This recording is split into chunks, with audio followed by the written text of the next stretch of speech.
Hello and welcome to Unacademy IAS English, a one-stop destination for the English medium civil services aspirants. Welcome to session 1 of UCAN for the month of November 2024. UCAN, or Unacademy's Current Affairs Navigator, is a special initiative by Unacademy IAS English to help you simplify your current affairs preparation. So this month, we present this initiative free on YouTube, live from 8 p.m. to 10 p.m. Under this program, our respective expert faculties will be taking up the current affairs of various subjects. So starting today, in week 1 of November, you will be having 4 classes. So please make a note of the schedule. Today, I'll be starting with the current affairs of international relations and as well as internal security and disaster management based on the developments of the last few weeks. Tomorrow, Mukesh sir will be taking up a session on current affairs from environment and ecology. Then we have Asta ma'am on 6th of November focusing on social issues, and finally Sarmad Mehraj sir on 9th November Saturday focusing on current affairs from Indian polity. So do ensure you attend all these classes. This series will continue throughout the month and you will be getting 15 classes in total throughout the month to help you cover your current affairs and revise the recent developments. So I hope all of you are excited about the new initiative. If you are, please support us with your likes and comments, and don't forget to subscribe to our channel. So let's begin today's discussion by first looking at the topics that we are going to discuss. As I told you, I'll be focusing on current affairs from not just international relations, but also from internal security and disaster management. So for today's session, I have chosen a total of 11 important topics from multiple sources. Under UCAN, we will focus on current affairs which is being reported across multiple newspapers, magazines, and other media outlets. Not just from Hindu and Indian Express, but even from PIB, important magazines, and other relevant websites.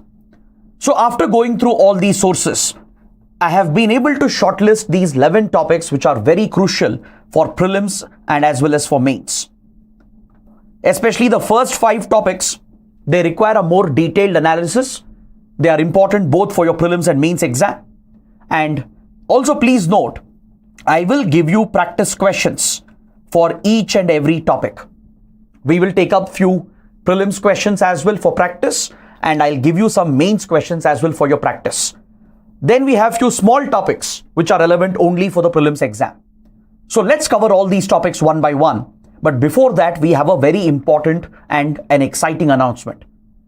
The coming Sunday, that is on November 10th, Unacademy will be conducting a scholarship test. This is an opportunity for IAS aspirants to win scholarship and rewards by attempting a UPSC question paper. It will help you practice and it will help you test your preparedness. So on November 10th at 11 a.m. and 5 p.m., if you're able to attend the online test, you'll not only able to practice the questions, but the top performing students will be eligible for scholarships for enrolling for our IAS program, along with the eligibility to win a number of exciting rewards. So if you want to enroll for the scholarship test, the link is provided in the video description. Now let's start with the first topic for today. We are going to study about the Balfour Declaration. The Balfour Declaration was in the news, and given how important this topic is, how relevant it is even today, I would like to dive a little deep into the topic and provide a detailed explanation so that even if there is a prelims or mains question based on this, you guys should be able to answer that question. So first, let's take a look at a practice question. Since the live chat is open, I would expect all of you to participate in the poll which will be launched along with the question.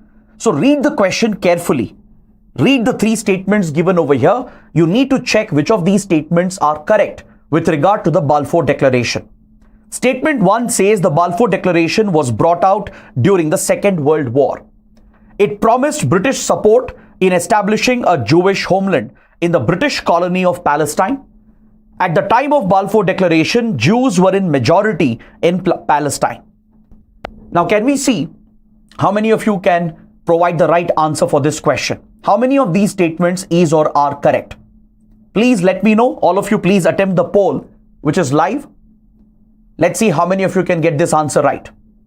Of course, I'll provide you the entire explanation, and we will also look at the analysis of the Balfour Declaration as well. But first, please answer this question.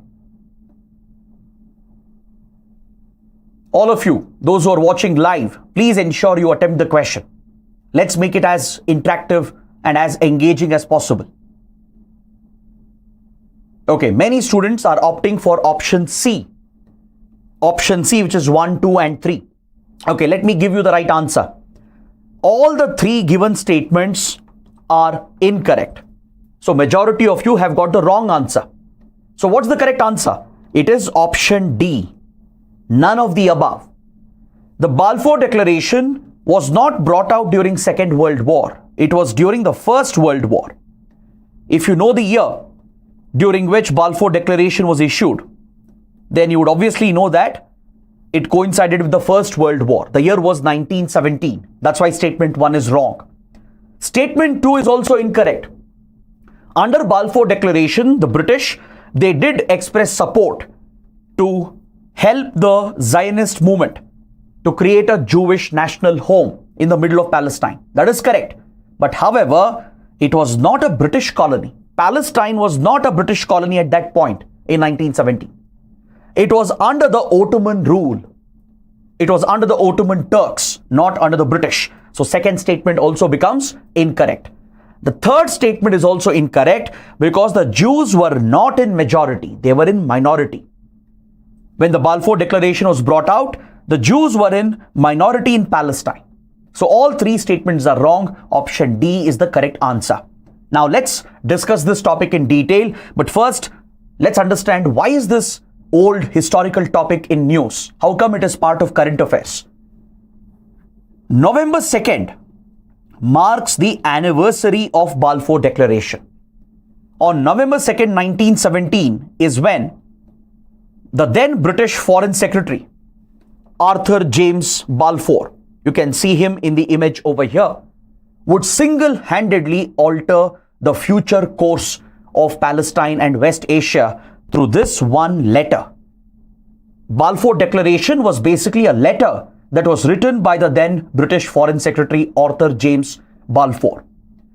This small letter would completely change the fate of millions of people, and it continues to have an impact even today.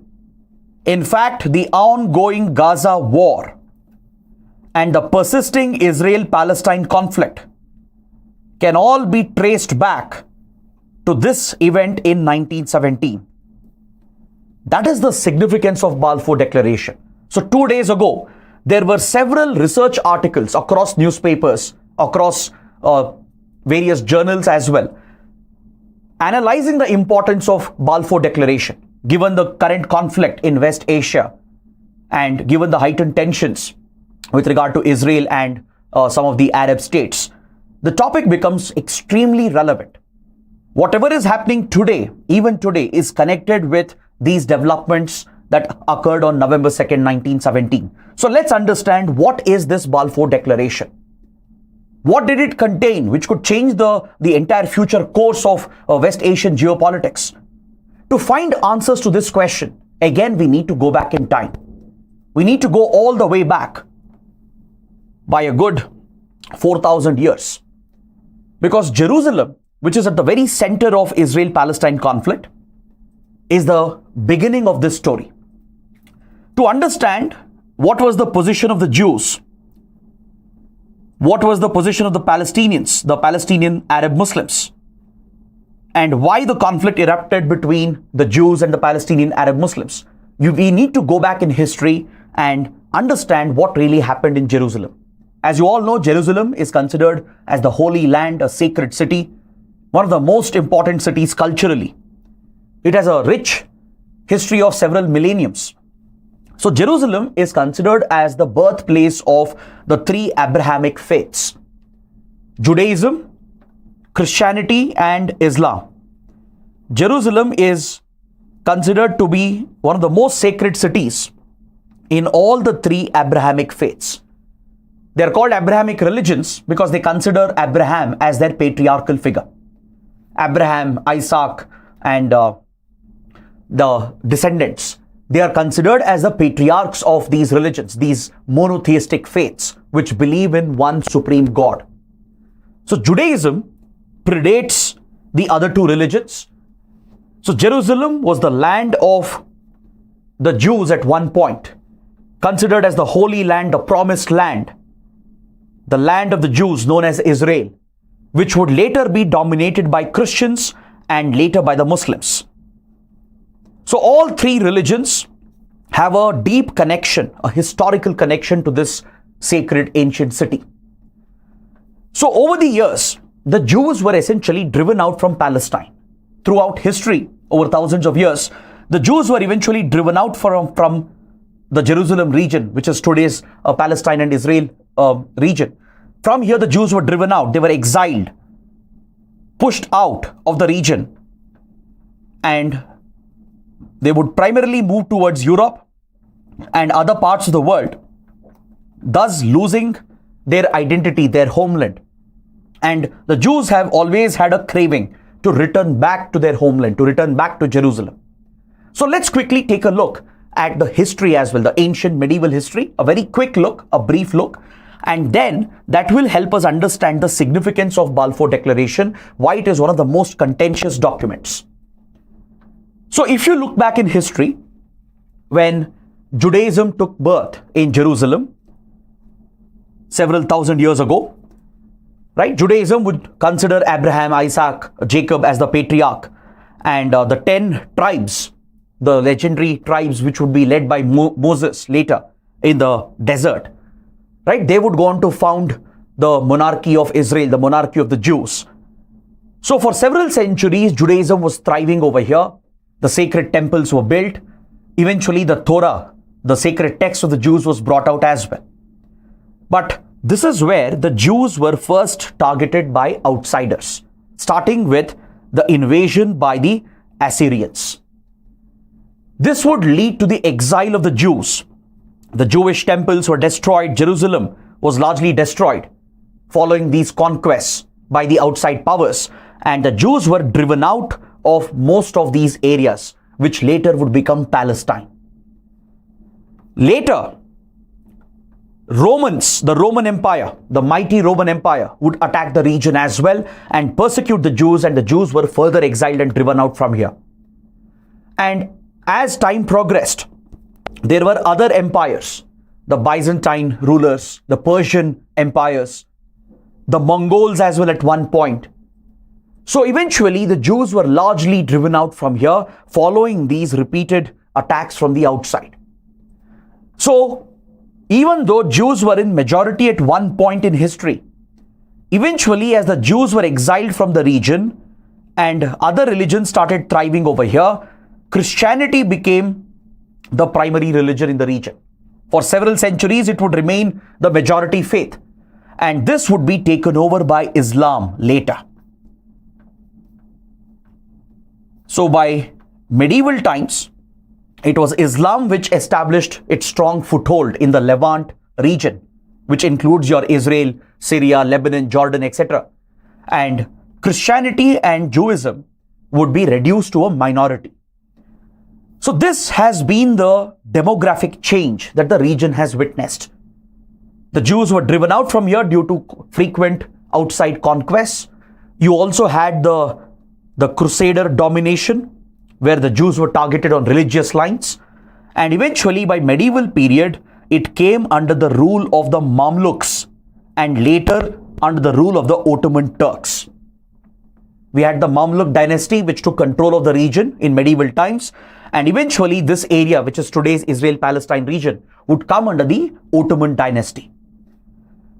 So today's Jerusalem, Palestine, which is West Bank, Gaza, today's Israel and the region around it, including parts of Lebanon, Iraq and Syria and Jordan, they were all part of the Ottoman rule, including the Sinai Desert. So by late 1800s, The Jews around the world who had been driven out centuries ago, they often felt that they were targeted, discriminated, and persecuted wherever they went. This also had to do with the fact that the Jews were thriving wherever they settled, especially across Europe, from Russia to Poland to Western Europe. The Jews were thriving very well. They were well educated. They ran several businesses. They became prosperous.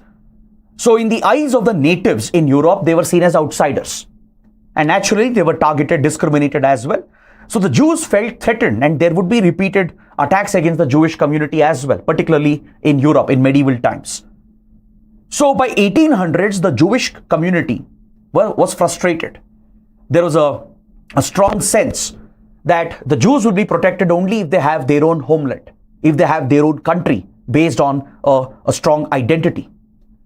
This is where a movement was born, a radical, conservative, nationalist movement was born called the Zionist movement. In 1896-97, Theodor Herzl would establish the notorious Zionist movement, a radical movement, a conservative movement based on national identity. The idea was to return the Jews back to Jerusalem, the Holy Land, and establish a Jewish state called Israel. This movement would start gaining momentum in late 1800s itself. We saw the first wave of migration of Jews from across Europe, especially from Russia, where the Jews were targeted and persecuted. So several Jewish families from Russia migrated towards Jerusalem and started settling down. And then came the second wave of migration, the second Aliyah. Aliyah refers to a wave of migrants. In the second migration from Russia and Poland, again several hundred Jewish families migrated back and started settling down in Palestine. Because under Ottoman rule, during the First World War, that is, if you look at the modern era, the demography of the region had completely changed. By the time the Islamic empires established their dominance, and by the time the region came under Ottoman rule, it was a Muslim majority region. It was the Arab Muslims who were in majority, that is the Palestinians, who had become the natives in modern times. So of course the Jewish people had suffered a lot of atrocities historically, centuries ago, millenniums ago. But an attempt was now being made to correct those historical mistakes, with more blunders and mistakes being committed in modern times.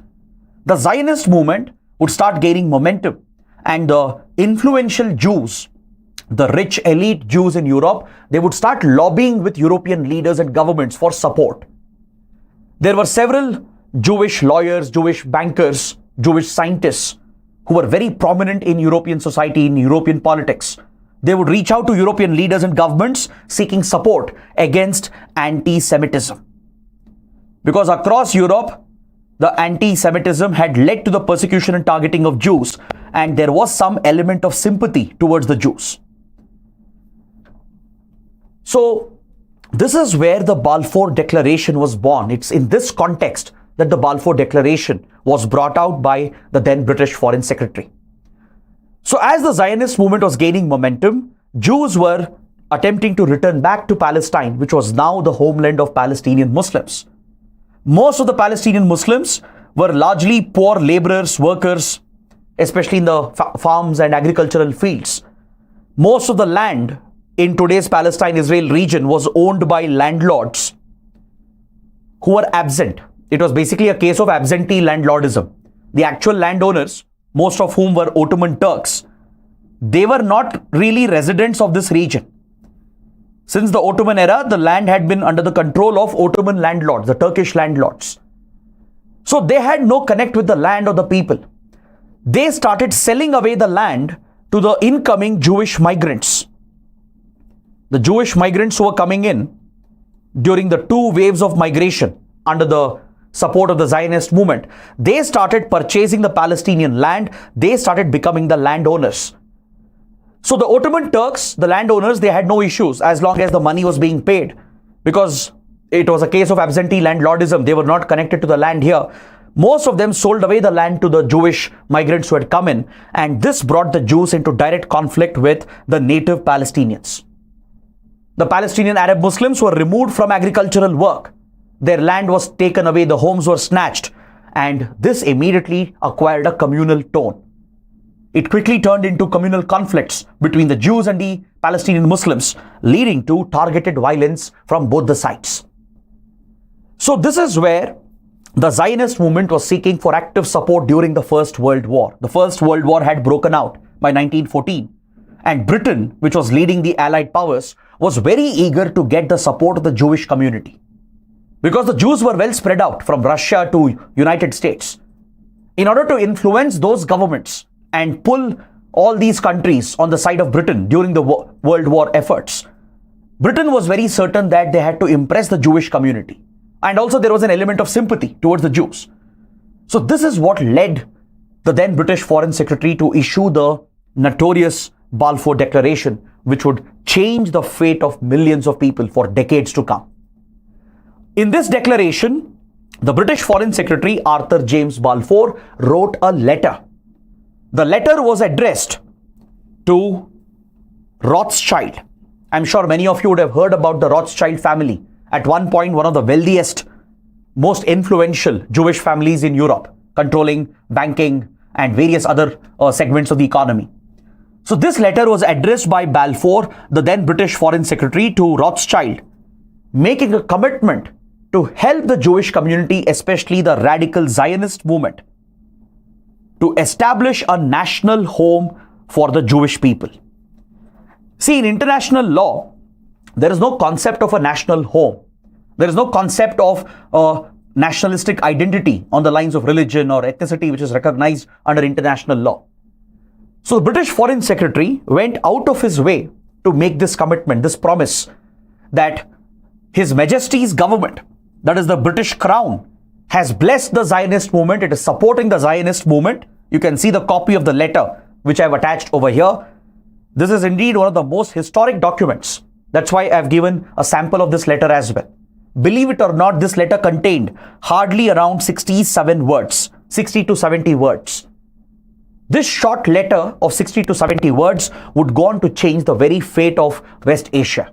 And it continues to have an impact even today.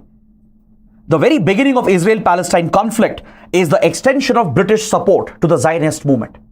So through this declaration, the British was, essentially the British Crown was showing solidarity with the Jews, but it was extending direct support to the radical Zionist movement as well, enabling the idea of creating a national home, a homeland for the Jews. So this is where the conflict, the controversy originated. In the declaration, Balfour also wrote that the rights and political status enjoyed by Jews will be protected in every country.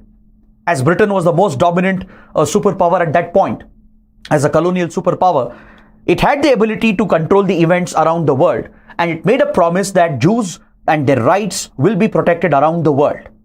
It also promised that the rights of non-Jewish communities in Palestine will also be protected. The civil and religious rights. Balfour wrote in the letter that we will help you create a Jewish homeland, we'll help you create Israel by backing the Zionist movement to protect the rights of the Jews and return the Jews back to their homeland, but at the same time we'll protect Palestinian rights as well. But however, observe carefully, the letter mentions only civil rights and religious rights. It does not mention political rights or sovereign rights, which means there was no guarantee that Palestinians will get a country of their own. Once the war was over, once Allied powers were to win the First World War, the British commitment was we will help the Zionist movement back the Jews to return back and create a homeland, protect their rights. We will protect civil and religious rights of Palestinians as well, but no guarantee on political rights of Palestinians. No guarantee to create a Palestinian homeland. It is this approach of Britain which galvanized the Zionist movement. It was after this, after Britain won the First World War, after the Allied powers emerged victorious, Palestine would come under the British mandate. It would become part of the British mandate. The Allied powers defeated the Ottomans and the other Axis powers. So as the Ottomans were defeated, these parts of West Asia came under British and French mandate. For example, areas like Syria, today's Syria, came under French mandate.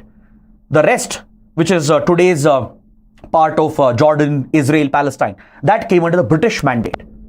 So as Britain gained control over Palestine, now it was almost certain that Britain would assist the Zionist radical nationalists to help create the promised national state, a state based on religious identity for the Jews. So this is seen as the very beginning of the conflict between the Jews and the Palestinians, and that is why this declaration is so important. Now the point is, why was the declaration signed? As I explained, World War I was raging. The year 1917 was very critical for the Allied powers, especially for Britain, which was leading the war efforts. Parallelly, the Zionist movement had gained momentum after it was started in 1896-1897 by Theodor Herzl. It had gained a lot of momentum, and two waves of Jewish migration had already taken place, resulting in clashes between the Jews and the Palestinians. So since the Jews were historically discriminated over millenniums, and especially across Europe they had been targeted, there was a sense of sympathy as well amongst British lawmakers. Amongst British leaders, there was a sense of sympathy towards the Jews. And don't forget the fact that several Jewish leaders were very, very influential. They belonged to the rich elite classes, very close to those who are in positions of power. This was not the only reason. There were other pragmatic interests of Britain, which led Britain to extend this support formally through the Balfour Declaration. Because see, when the World War I was going on, two major powers, Russia and United States, were initially hesitant to enter the war and support the Allied efforts. The US was least bothered. It was not interested until 1917 because it saw this as a European conflict. US had not suffered any direct impact because of the First World War. So US didn't want to be dragged into any unnecessary conflicts. Russia was going through a revolution, the Bolshevik Revolution, which you might have studied in world history. So US and Russia were hesitant to support Britain in the Allied war efforts. So Britain saw this as an opportunity. By supporting the Zionists, Britain could show that it stands with the Jews around the world. And the Jews present in US, the Jews present in Russia and around the world, they will mobilize support for Britain. They will influence the American government, the Russian government, and push them to support Britain. So there was a clear strategic, pragmatic interest of Britain. Now you tell me, how fair is it for a foreign colonial power to make these promises for a land which it doesn't own, for people, right, who are not citizens of that country, and to make promise to a third community saying that we will help you return back and establish a state for that community without even consulting the native people? It is this historic blunder that Britain committed, and it all began with the Balfour Declaration. That is why it is very, very significant. So it was not just the immediate priorities of the war which led Britain to issue this formal declaration. Of course, one motive was to influence the governments in US and Russia to support the Allied war efforts. But there was another strategic, pragmatic consideration, an economic, geopolitical consideration. And this has something to do with India. In a way, India is connected to the Balfour Declaration, and I'll explain how. As you all know, India was the biggest asset for Britain. I'm sure all of you will agree with this. Britain was the colonial imperial power, right, that dominated the world at that point, and India was its most prized asset, the biggest source of raw materials, the biggest source of all the required resources for the First World War, from soldiers to wartime resources. It was India which was essentially financing and fueling and funneling the war efforts of Britain. India was the one which powered the industrial revolution of Britain, as Britain looted and exploited the Indian economy. So connectivity with India was always crucial, and Britain had just established a strategic canal, the Suez Canal. Across the Sinai, you can see over here, across the Sinai Desert, right, which is today's Egypt, the Suez Canal formed a shorter route linking Britain with India. And what is next to Sinai? It is nothing but Palestine, which is today's Israel and Palestine. So back then, this was Palestinian territory, right? So Britain had a selfish objective, an economic, strategic, geopolitical objective. By controlling the land over here next to Sinai, Britain was certain that it can control Suez Canal and use this to maintain its dominance over India. Use the Suez Canal route by destabilizing Palestine, by exploiting the Israel-Palestine question to maintain its control over the Suez so that it could continue its colonial imperial exploitation of India, to loot Indian resources and maintain that connectivity to ensure that its prized colony was protected. That is the connection with India. This is what pushed Britain to issue the Balfour Declaration. These are the reasons. Now, the reason why this is controversial, why it is seen as contentious, is because this land, which was Palestine in modern era, it did not belong to Britain in the first place.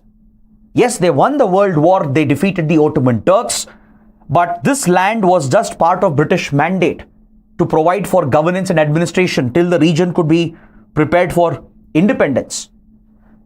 So Britain had no right to make such promises and commitments to a third community which had been driven out, exiled from here millenniums ago. There is no doubt that Jews also have been suffering from millenniums. They have gone through a lot of targeted persecution, oppression, but you can't correct historical blunders by making more blunders and mistakes. And that is exactly what Britain did by backing the radical Zionist movement.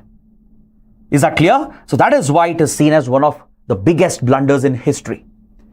Because this would later enable the Zionists to push for more Jewish migration, especially by 1930s. You all know what happened in Europe, the rise of Nazism, how the Nazis targeted the Jews, how Adolf Hitler's fascist regime committed a genocide, the Holocaust, where millions of Jews were exterminated. This triggered a global wave of sympathy as well, and rightly so. So as a result, the Zionist movement got even more backing and support, and more Jews started coming back towards Jerusalem, towards Palestine, and they started taking away Palestinian land. This land belonged to Palestinians in modern era, and they were being displaced. When the Balfour Declaration was signed, Britain consulted the Zionists. It wrote a letter to Rothschild, who was an active Zionist. Britain consulted even other Jews, the ultra-Orthodox religious Jews who didn't support the Zionist movement, who didn't support the forcible creation of Israel. But Britain did not consult the Palestinians, the Palestinian Muslims who would be affected by this decision. So the Palestinian Muslims were never consulted over this. So this was an agreement of sorts involving Britain, the Zionist leaders, and the other Jewish leaders. In fact, there were many moderate Jews as well who did not support the creation of Israel. They did not like the idea of forcefully displacing another community to create a homeland for another community. Despite the opposition of certain Jews, the radical Zionists went ahead because they had the backing of the world's biggest power, which is Britain, and later the United States. As the Second World War began and the Holocaust had taken place, the US became the supporter of the Zionist movement and started backing the creation of Israel. And eventually that is what led to the large-scale communal violence between Jews and Palestinian Muslims, right, in 1940s, which led to the two-state plan that was proposed by United Nations. Just like India, Pakistan were partitioned on religious lines because of colonial imperial policies.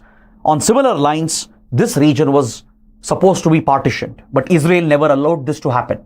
Israel unilaterally declared independence in 1948, and it was supported by US and UK, which gave the required support, including military support.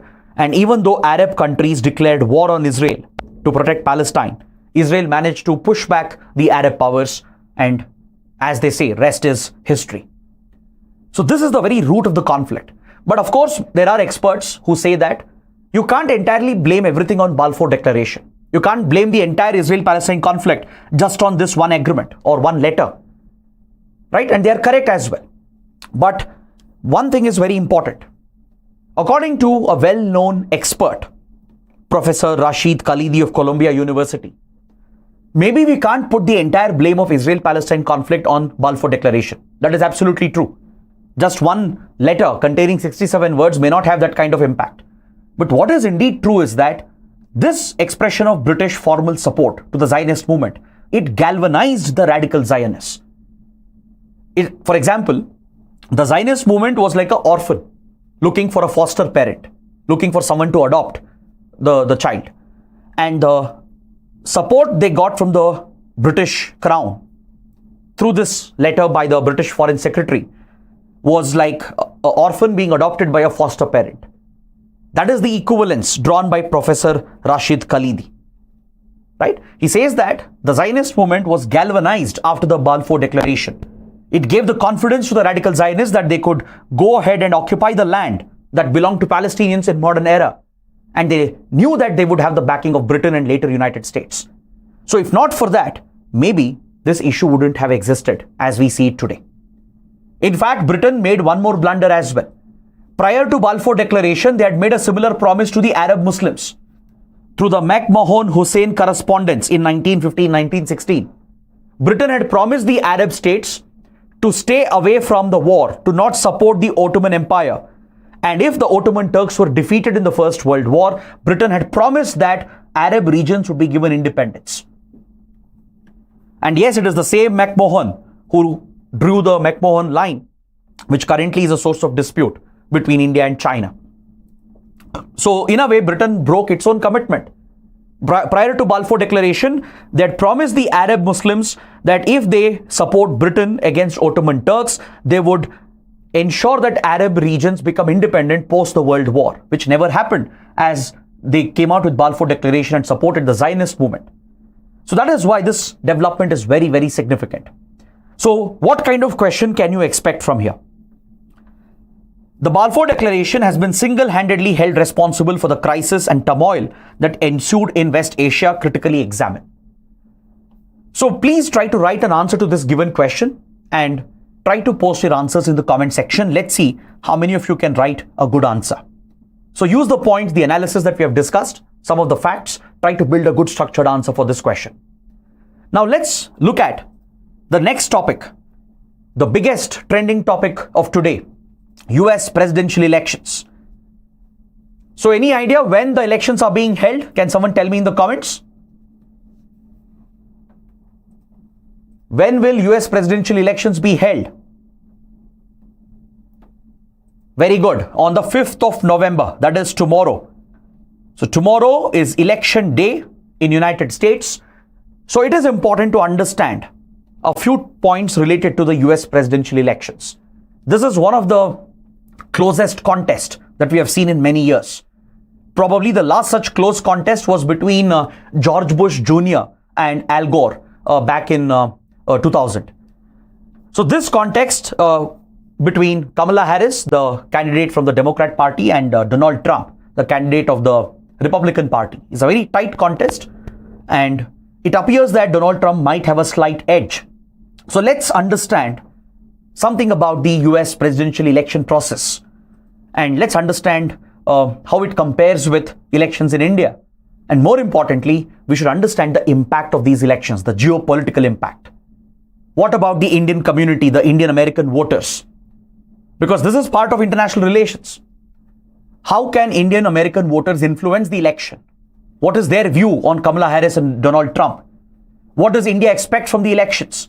What will happen if Kamala Harris wins, or what will happen if Donald Trump wins? How will it affect Indian foreign policy interests, our geopolitical and economic interests? That is what we need to learn. So first, let's take a practice question. Which of the following statements is or are correct? Read the three statements. US presidential election is highly centralized, while general elections in India is highly decentralized. Election Commission of India and Federal Election Commission of USA have similar powers and mandate. The winners of above elections in these countries is based on the popular vote as per first past the post system. So what's the right answer? How many of these statements are correct? Please let me know. Start voting. The poll is live. I want all of you to participate in the poll. So let's see how much you know about US presidential elections and how it compares with elections in India. So I will provide you the comparison briefly and focus more on the impact on India's foreign policy interests. Most students are saying C, option C, that is 3 only is correct. The next highest vote is for B, 1 and 2 only. Okay, let me give you the right answer. The correct answer is again option D, none of the above. All the 3 statements are incorrect. Why? US presidential elections is actually highly decentralized. I'll explain this, don't worry. Compared to that, elections in India, the general elections held by the Election Commission is highly centralized. So it's the other way around. Clear? Election Commission of India and Federal Election Commission do not have similar powers and mandate. In India, I'm sure all of you know that Election Commission, which is a constitutional body, it has complete control and superintendence over the elections in the country. The general elections to the Lok Sabha and as well as to the state assembly elections and even elections to the office of the President and Vice President of India. Election Commission maintains a centralized control. We have the same set of rules across the country. Election Commission of India mobilizes all the resources, including control of the government machinery and the security forces to hold free and fair elections. Election Commission handles the counting process and finally announces the results. So, Election Commission has tremendous powers, constitutionally guaranteed powers. And it maintains a centralized system of elections in the country. Whereas Federal Election Commission of US plays a minimal role in the conduct of elections. The Federal Election Commission only looks after election finances and any violation of the rules related to election finances. In every state, the election rules are different. The mode of conduct of elections is different. The counting is different. The very format of elections is different. In fact, US democratic elections is one of the most complex exercise. It is so complex that even experts find it very difficult to predict and even to understand and predict the voter behavior. Sometimes each county has a different process. From state to state, county to county, there are differences in the voting system and in the entire voting process. So it is not at all centralized, it is decentralized. Federal Election Commission has very limited powers. Each state has its own election management body that manages these elections. That's why both 1 and 2 are wrong. They are both incorrect. Third statement is also incorrect. In India, we follow first past the post system for general elections. For Lok Sabha elections, whichever party is able to get the majority, right, or whichever party is able to get past its competitors, and if it is able to prove its majority on the floor of the House, that party will be, or coalition would be declared the winner, right, which would go on to form the executive, the government, right? But that is not the case in United States. In US, the elections are not so simple.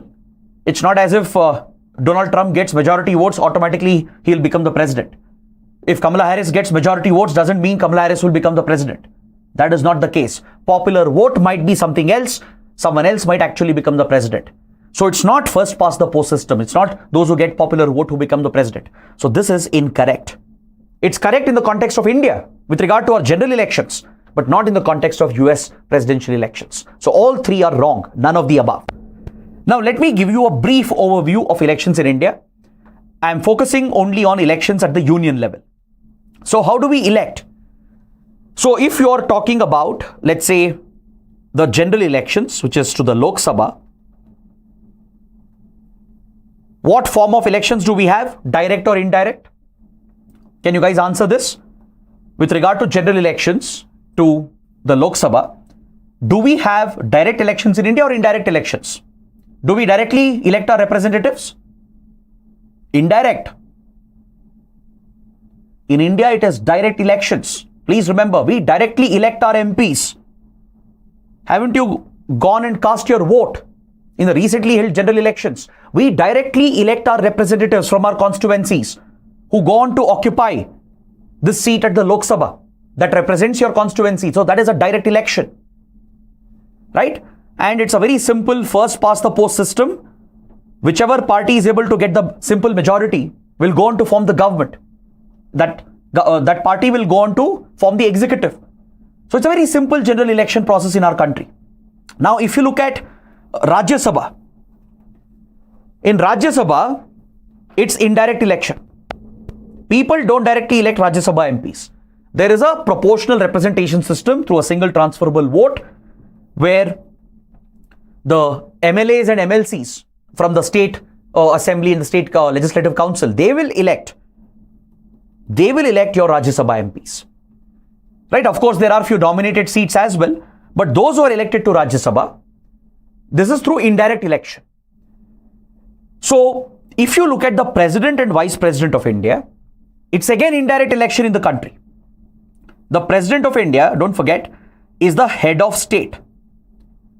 The President of India is a nominal authority, unlike the US President. The US President is the Commander-in-Chief and also the head of state and head of government. The US President is not just a nominal president. The US President is the head of the executive. US President would both be head of state and head of the executive, head of the government. But that is not the case in India. We have a separation here. The President of India is simply the head of state, as India is a republic, right? The President of India is a nominal authority as the Commander-in-Chief of the Armed Forces, the Supreme Commander, and as the head of the executive. The President becomes the head of the state, whereas it is the Prime Minister who heads the Council of Ministers, right? Who's considered as the head of the government. The Prime Minister of India is the real executive, whereas President is a nominal executive. That is not the case with the US President. The US President is both head of state and head of government. So in case of India, since President of India is a nominal authority, right, the elections provided under the Constitution is an indirect election, where Election Commission of India conducts a proportional election based on the proportional system of single transferable vote through a secret ballot. So there is a certain formula which is used where the elected representatives, the elected MPs to the parliament and even the MLAs at the state level, they cast their vote with regard to the President of India, and based on the formula which is used with the Election Commission, the President gets chosen. A similar system gets followed for the Vice President as well, where only the elected representatives at the parliament, they will vote with regard to election of the Vice President, which is an indirect election again. But in the US, the system is vastly different. Now, if you look at India, for electing the Council of Ministers, that is to form the government, we vote directly for our MPs. People will directly elect their MPs from different parties. They can be independent candidates as well. So whichever party or coalition can establish majority on the floor of the House, that party will go on to create the Council of Ministers, right? And within the Council of Ministers, a leader is chosen who becomes the Prime Minister, the head of the executive and the government. And this Council of Ministers would be accountable to the Lok Sabha. They are collectively responsible for the Lok Sabha. This is how we can ensure that our MPs can hold the government accountable, right? This is the system that we have as per the Indian Constitution. Now compare this with the United States. It is a big difference. It's very complex. Honestly, the system in India is much more simpler. But of course, it has its own pros and cons. See, in the US, the election process might be very complicated. But however, it does serve a purpose. There are certain advantages, but there are many drawbacks as well. In the United States, election of president is not a direct election. It's an indirect election. People go and vote. There is a popular vote which is considered. But popular vote alone is not enough to become the president. There is something called as an electoral college, like we have for President of India, where we have an indirect election system. There is an electoral college comprising of elected MPs, right? They cast the vote. The vote has a certain value which is computed by the Election Commission. On similar lines, in the US, there is an electoral college for electing the president. Every state gets a certain number of electoral votes. The total electoral votes is 538. So in a state like California, for example, you can see the state of California here. There are 54 electoral votes in the state of California. Texas over here, for example, has around 40 electoral votes. So this is a proportional allocation. For example, how we provide a proportional representation for different states in the parliament based on the population, right? In a similar way, the electoral college and the electoral votes assigned to different states is done proportionally based on population of each state and the representation that state has in the US Congress. The number of seats that each state has in the US Congress, which includes both the upper and lower house. It includes both the Senate and the House of Representatives. These two factors are considered to assign a certain number of electoral votes proportionally to each and every state.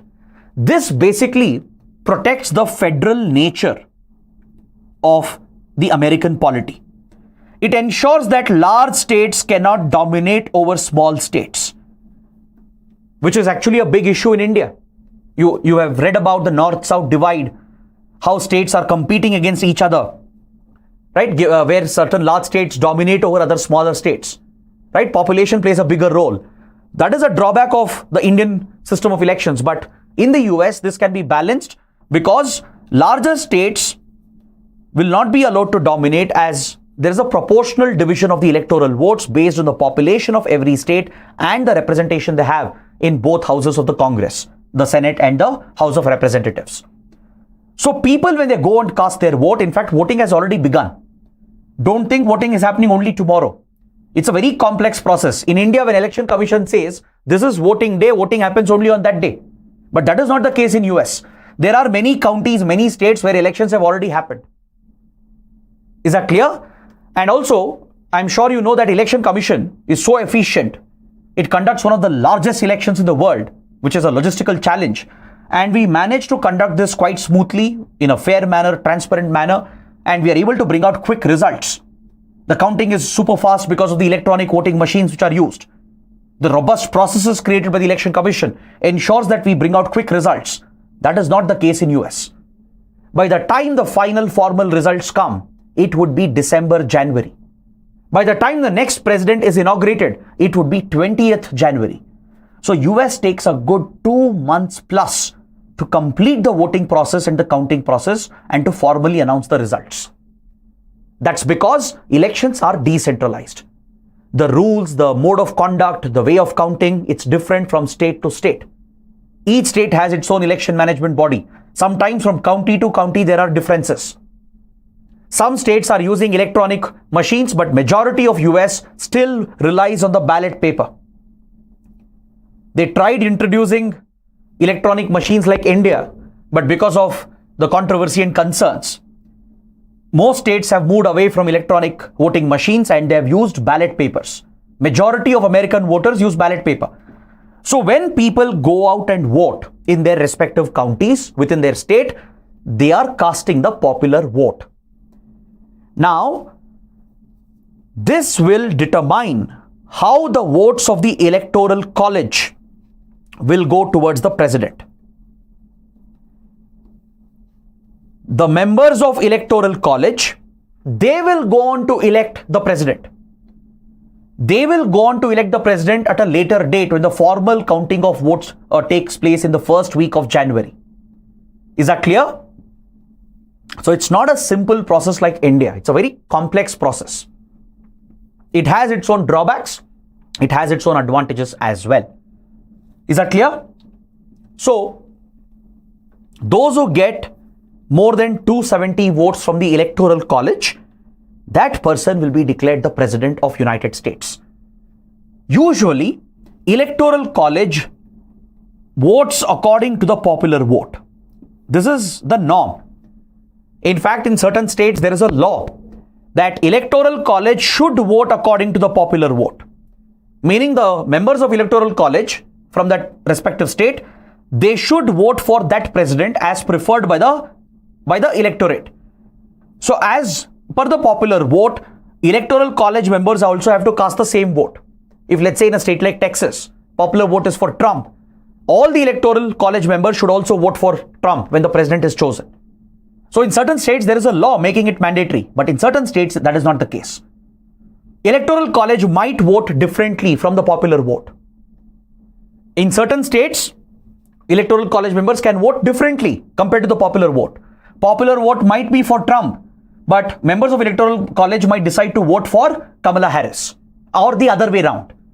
So this is possible, meaning people might have a certain will which has been expressed, but members of electoral college, they will be able to change that and cast the vote to another candidate.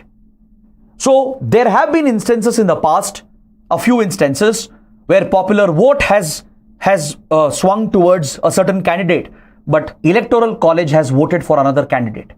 For example, in 2016, involving Donald Trump and Hillary Clinton, Clinton had clinched the popular vote by a massive 3 million margin. But guess who became the president? Donald Trump, because majority of electoral college votes went to Donald Trump. So it's not a simple process like India. In India, if people cast the vote, that is full and final. Popular vote is reflected in the formation of the government. That is not the case in United States. We saw this again in 2000 between George Bush Jr. and Al Gore.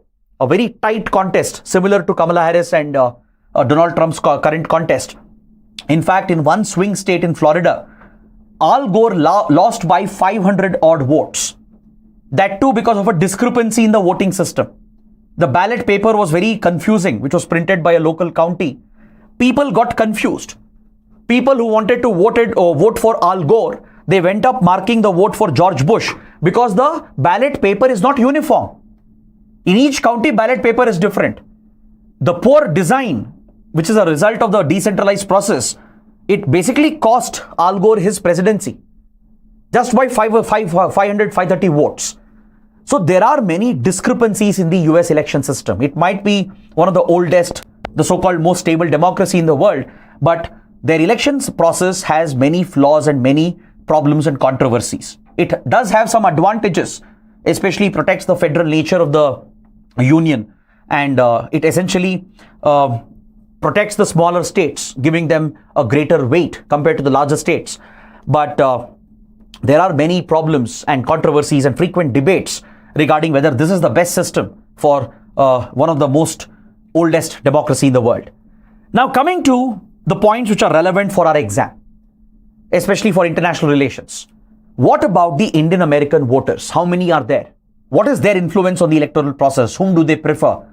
How will this affect India's foreign relations with US? That is what we need to learn. According to data, there are 5.2 million Indian Americans in total. That includes not just the NRIs who are studying and working in the US, who are still Indian citizens, but there are Indians who are settled, generational Indians, Indian Americans, right, who have taken American citizenship as well. So of course, the entire Indian American community is not eligible to vote. Only those who are eligible, which is around 2.6 million. Around 2.6 million Indian Americans, roughly half of the total Indian origin Indian community, they are eligible to vote in the election. This makes the Indian American community one of the most important community as far as American elections are concerned. Especially in swing states like Pennsylvania, Arizona, they can actually swing the election, right? So million votes, a few million votes can be crucial. It can even, in a way, determine who will go on to become the president. So no wonder Donald Trump and Kamala Harris, they are both appealing to the Indian American community.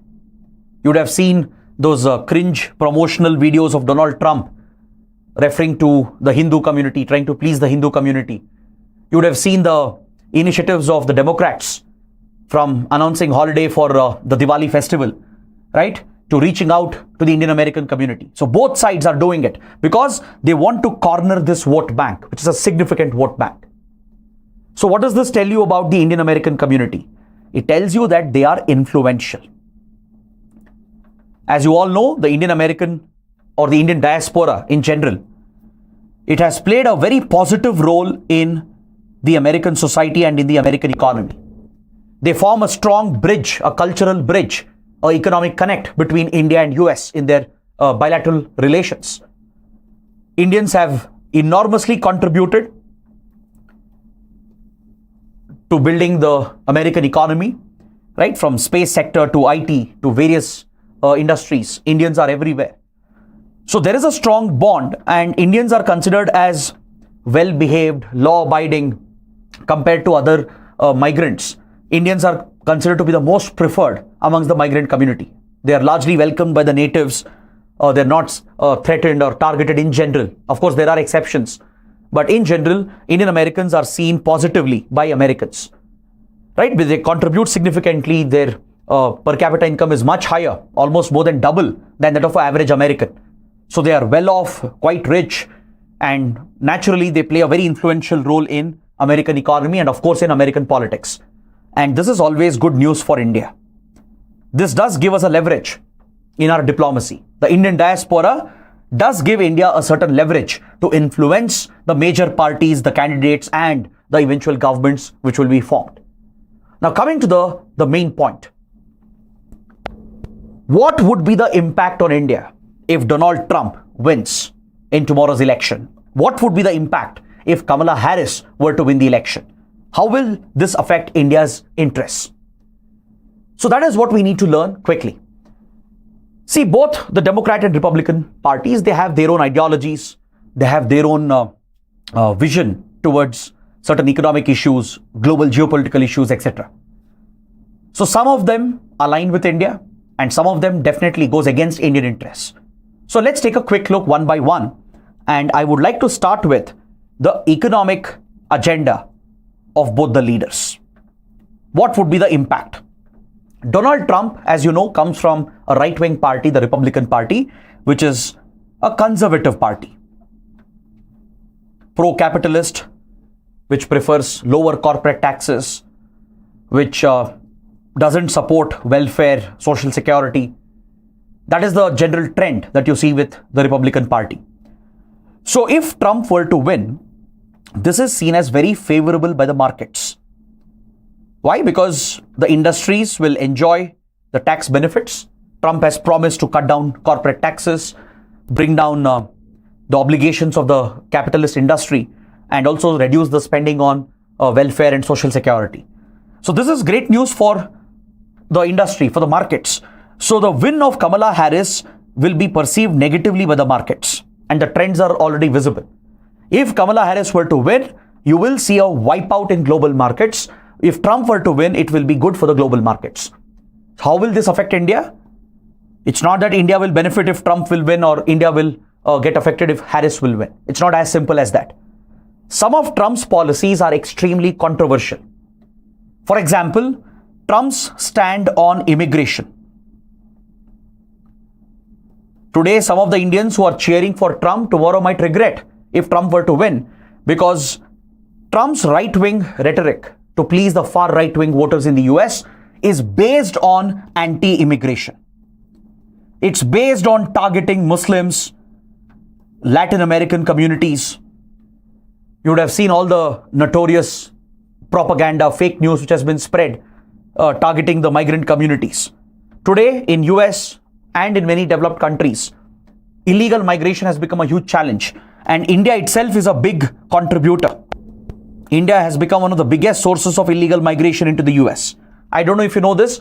In the last 2 years, consistently, 90 to 96,000 Indians are getting arrested in the US for trying to enter the country illegally. This is a massive number, a massive exponential jump. So whatever would be the immigration policies of the next government will affect India. In that regard, the Democrats, Kamala Harris, would be seen as more favorable for Indian students, workers, including the migrants and illegal migrants. But in the case of Trump, it could be bad news. Those who are looking for green card and citizenship, it might become difficult. Maybe the high-skilled, well-paid, well-educated Indians may not be affected. The H-1B category may not be hit, because that could affect the American companies as well, which rely on Indian talent. But if Trump was, let's say if Trump were to tighten the visa norms, the immigration norms, that will affect Indian companies as well, which depend on outsourcing from the American market. So that could be a deadly impact. And also Trump is known for launching tariff wars, trade wars. When Trump was the president, from 2016 to 2020, he had labeled India as a country which exploits the trade relationship. Because India has a trade surplus. We export more than what we import from US. And Trump had targeted India back then with sanctions, with higher tariffs that affected Indian exports. And US is one of the biggest markets for us. So in this regard, a Trump win may not be great news for Indian economy. India may prefer Kamala Harris and the policies of the Democrats in that regard. But geopolitically, things are different. If you look at global geopolitics, Trump is known for his aggressive targeting of China. In some ways, it is good for India. It will keep the pressure on China. It will push back Chinese aggression. It could be bad news for India as well. Given the strategic ties between India and US, under an aggressive Trump, China might choose to retaliate against India. So that is a concern. With regard to ongoing conflicts, there might be some good news if Trump were to win, as Trump has promised to end American involvement in these wars. In fact, America's interference is one of the prime reasons which triggered the Russia-Ukraine conflict. Trump has said US should not be involved in these faraway conflicts, whereas the policies of Democrats under Kamala Harris might be entirely different. As you have seen under Biden, US might continue to arm Ukraine, instigating, provocating Russia further, leading to a possible bigger conflict. With regard to Gaza war, the Democrats, you have already seen the policy which backs Israel blindly, completely, with no pressure being exerted on Israel for a ceasefire. Trump has taken a different stand.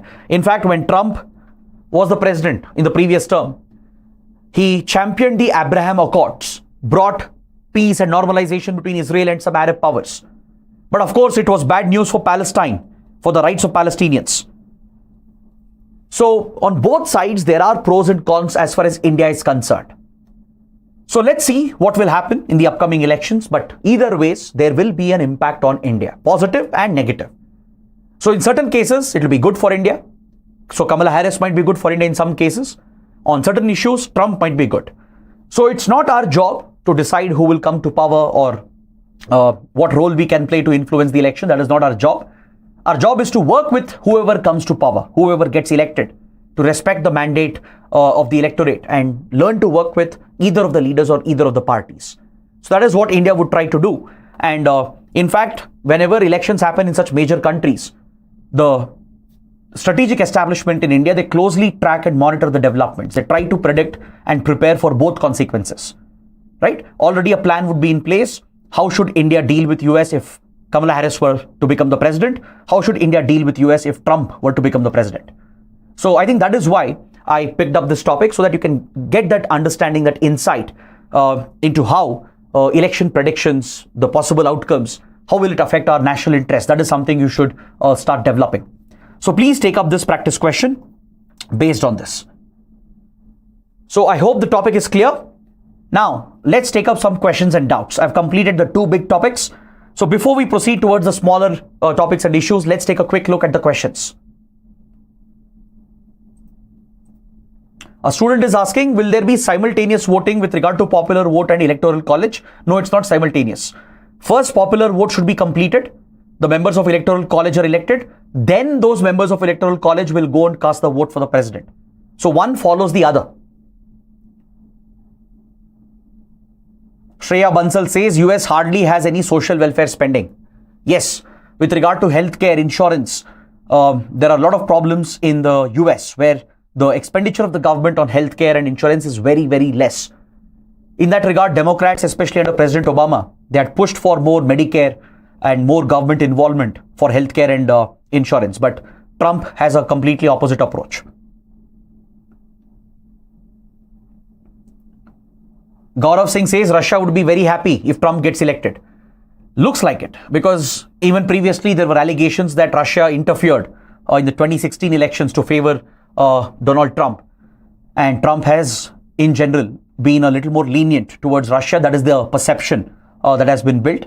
And Trump has said that he will not provide aid and funds to Ukraine, which might allow Russia to achieve its objectives in the Ukraine war. Munna Sharma is asking how Trump's win will help China against India. I didn't say Trump's win will help China against India. I said it's the other way around. Trump's win might be good for India, as US would be more aggressive against China. That might push back China as well, right? It could be good for India to get more weapons, more support in the Indo-Pacific to counter the Chinese aggression. But at the same time, if US gets more aggressive under Donald Trump, China might retaliate against India.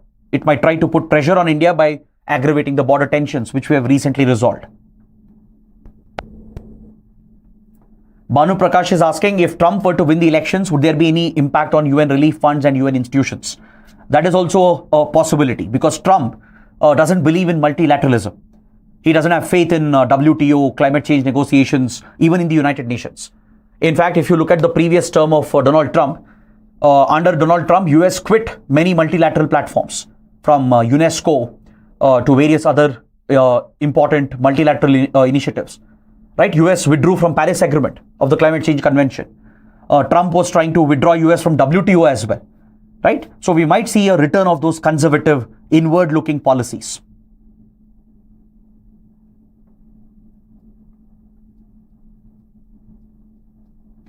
Pranav says, Trump also stated he will likely tax India higher during his recent speech, but he spoke good about Modi. Yes, Trump does share a good chemistry with Indian Prime Minister Narendra Modi, but he does speak about India's trade, and he does always say that he will impose more tariffs on Indian exports. The main reason is India has a trade surplus, right? We have a bigger market in the US. A lot of exports are headed towards the US. Previously, we had a system called GSP, Generalized System of Preferences. This is American policy through which it helps developing countries to gain market access into the US market. So India was one of the beneficiaries of the GSP system. India had been given the GSP tag. So Indian exports were enjoying duty-free access or low duty access into the American market. So Trump cut off the GSP tag for India, and that affected our exports into the US market. So definitely there will be an impact on trade, especially which could affect Indian exports into US. Okay, now let's look at the next topic. This is from internal security. Now we have studied two topics from international relations. Now let's look at a topic from internal security related to digital arrest. Prime Minister Modi just few days ago spoke about the menace which is emerging, the digital arrest menace. So what best describes the term digital arrest seen recently in news? This is your practice question. Let me know the correct answer. Does it refer to arrested criminals who are forced by corrupt officials to pay bribes? Cyber criminals operating from abroad who can be digitally arrested through Interpol? Victims who are virtually confined by cyber fraudsters to dupe them? Or those accused of criminal offenses are issued fake arrest warrants by law enforcers? Which of them is correct? What is the most accurate description of the term digital arrest which is seen in the news? Let's see how many of you can get this right. I want all of you to please attempt this question. Try to give the right answer. Most are voting for C. Some are saying B and D. Okay, let me give you the right answer. The correct answer would be option C. Very good. Almost 60% students have got it right. Digital arrest refers to a cyber scam. It's a cyber fraud carried out by online fraudsters. They dupe the victim to think that they are arrested. These are scamsters essentially. They pose as policemen, as officers from law enforcement agencies like CBI, IT department, customs or enforcement directorate. And they convince the victim that they are being arrested by the police or law enforcement agencies for a alleged crime that they have committed. And they confine them. They'll ensure that they're virtually confined, meaning they'll not allow them to meet anyone, talk to anyone, and they'll force them to transfer money or reveal their personal identity and details, which will allow the fraudsters to steal money from the victims. So this online fraud or scam is called a digital arrest, where a victim is virtually confined by the scamsters, right? They trick the victim, they dupe the victim to think that they are actually under arrest by the police and law enforcement.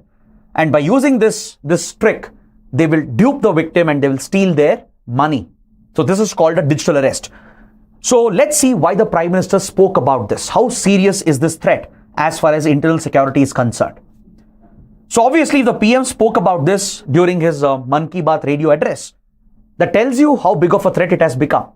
In the last few months, there have been many incidents of digital arrest in India. Even well-educated people, including a few IAS officers, have fallen trap to digital arrest. They have lost a lot of money. Well-educated people also have ended up falling to this trap and paid lakhs and crores to these scamsters. And thus, it affects the public. It affects the Indian citizens, their financial well-being. They are becoming victims of cyber fraud and online scams. It affects our economic security because most of these scams are being run through transnational organized criminal cartels from other countries. They are involved with money laundering and in turn that is connected with terrorist financing. So it poses a threat even to the national security of India. So that is why any such cyber crimes, online frauds and scams should be treated very seriously. According to the Ministry of Home Affairs, which is the nodal ministry for dealing with cyber crimes, in this year's first quarter, from January to March, in the first 3 months of this year, Indians have lost 120 crores because of digital arrest frauds. So this is a massive sum which is increasing day by day. The Indian Cyber Crime Coordination Center, I4C, which is under the Home Ministry, has brought out this data based on which the PM raised awareness about the emerging scam. So let's understand how exactly is this scam carried out. There can be a mains question where UPSC might ask you, what is digital arrest? How is it carried out? What's the modus operandi of these criminals? And how can we deal with it? What measures are needed from the government, from the public to prevent these digital arrest frauds? See, in a digital arrest, the scammers, right, they are basically trying to play on human psychology. They are trying to trick, dupe, which is a type of phishing. They are trying to deceive their victim to think that what's happening to them is actually real, but it's entirely staged.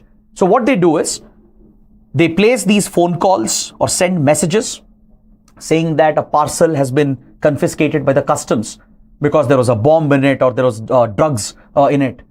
Or they might get a call saying that we are from Enforcement Directorate or IT department or from police or CBI. And they will say that your bank account has been used for financing a terrorist group or for laundering money, right? Now, obviously, when you get such a call, you will not believe it immediately. But inside, you will be panicking. I'm sure many of you would have already received such calls. This has become very common. As the phone numbers and data has leaked, the scamsters have a lot of information on you so that they make it sound very authentic, very convincing. They might have your Aadhaar number, your PAN number, or they might share other details, which makes you believe that this is a genuine phone call from the authorities, from the law enforcement agencies. So you get these calls, usually WhatsApp calls, or even IVRS calls saying a parcel has been detained, it is stuck at customs, right? Or you're getting this call or a message saying that your account has been used for money laundering, and then you're asked to join a video call. The moment you do that, the moment you panic and you join a video call without speaking to anyone or without thinking about the consequences, right? You're placed on a video call, and on the other side, they would have mimicked an actual police station or a law enforcement setup. They would have these nameplates. The people on the other side would be wearing police uniforms, right? They would have basically created a set, like a movie set, to show as if it's the police or ED or IT or NIA, which is actually conducting an interrogation or an investigation. And they will speak in a very authoritative manner. They'll try to dominate over the victim. So that's why I said they're playing on the psychology, on human psychology. This is called social engineering. They are trying to engineer your mind, trick your mind to believe that what's happening is real. It's just a drama which is being put up, a show which is being put up. The moment you think that this is real and you start panicking, that a police officer is questioning you about money laundering or drugs or involvement in terrorism, that's when you start becoming a prey to their plan, right? So they will ensure that you don't speak to anyone. They will forbid you from speaking to anyone. They'll say that you're under arrest. That's why the term digital arrest. They'll say that you can't move out, you can't go out of the house, or you can't call anyone, you can't go meet anyone. And they might ask you to reveal details. For example, your banking details, credit card details, or they might ask you to make transfers of money. They will say that you have to send some money from your account and we'll try to send it back. We just have to check whether your account has been misused for money laundering. So many different tactics and tricks are used where they actually trick the victim to believe that they are under arrest. So obviously, a person who's not aware, they'll start panicking, right? There are cases where they've asked for a bribe. They make it as if it's a police officer, right, who's saying that if you pay me the bribe, I'll let you go. So people end up believing that story and people actually think they're paying a bribe, but actually they're losing money to a fraudster. The person was never a police officer to begin with. So many such different stories have come up, right? There are cases where they've convinced the victim to go to ATM, withdraw money and make transfers of lakhs of rupees, crores of rupees, saying all the money will be credited back, saying they're only checking whether terrorists or criminals are using the account for money laundering. But by the time you realize what has happened, your money is already gone, right? So this essentially, in a nutshell, is digital arrest, where a victim is made to think that they are being interrogated by law enforcement officers. It's purely an impersonation. It's entirely fake. It's entirely staged.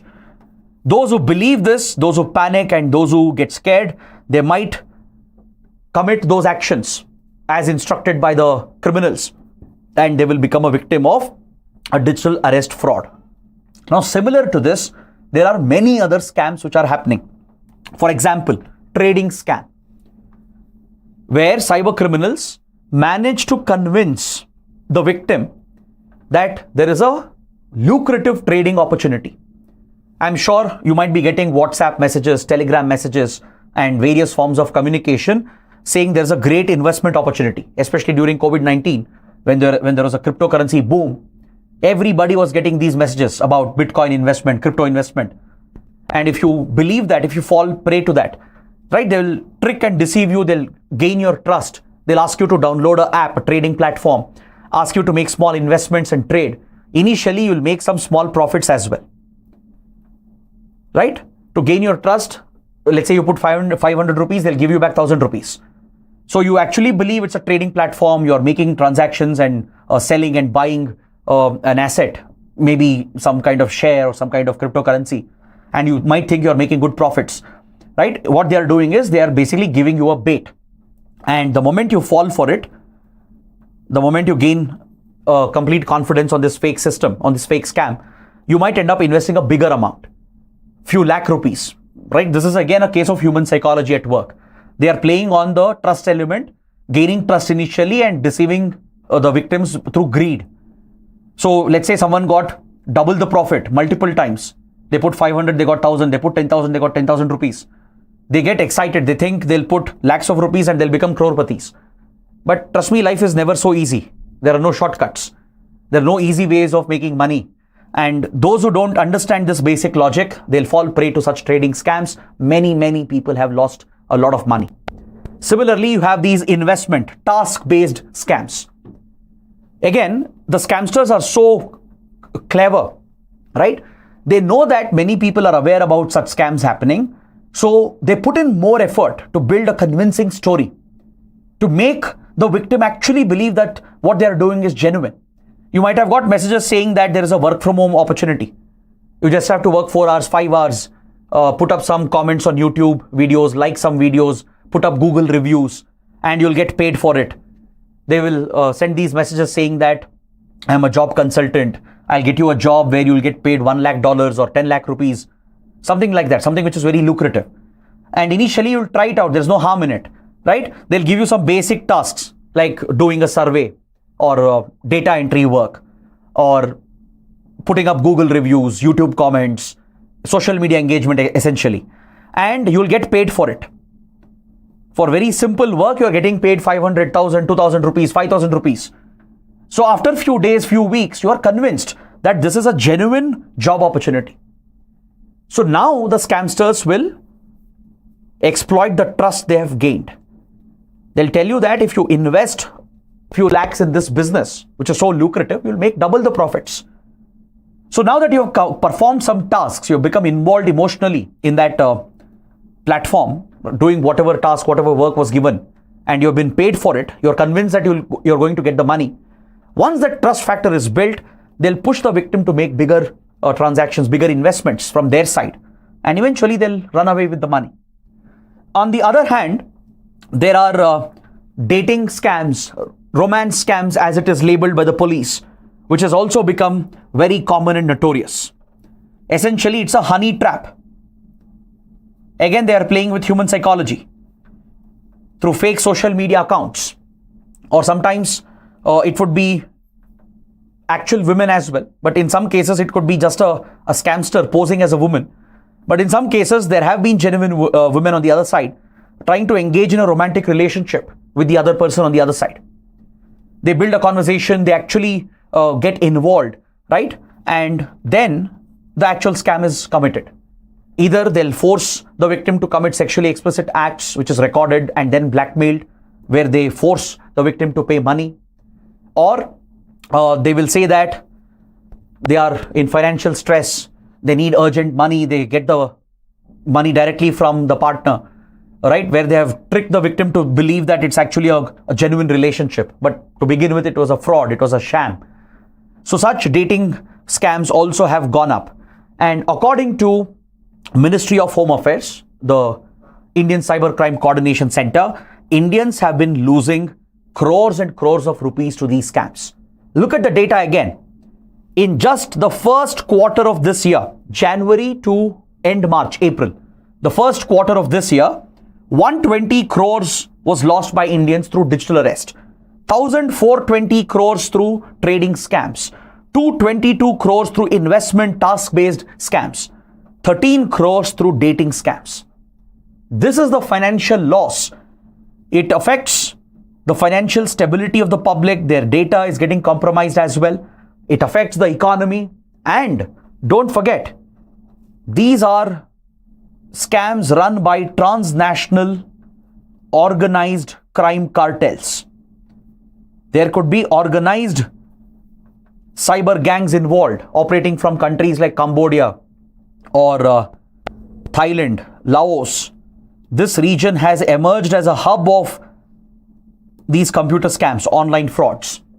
Right? There are many such hubs around the world where criminal cartels run this as a professional criminal business. So the money gets laundered, the illegal wealth generated makes use of money laundering channels for the money to be moved out of the country, and they are inevitably linked with terror and insurgent groups. This could enable terrorist financing as well. So this is not just an economic threat. It's not just a threat to the public and our citizens. It's a national security threat as well. So that is why the Home Ministry pays very serious attention to these scams. And as a nodal ministry, it has set up the I4C, Indian Cybercrime Coordination Center. It was approved in 2018 and it was formally set up in 2020. It's been functioning from last 4 years to track the cybercrimes and create opportunities to report the cybercrimes. It has launched a national cybercrime reporting portal. It has set up a dedicated platform where you can go report all these cybercrimes.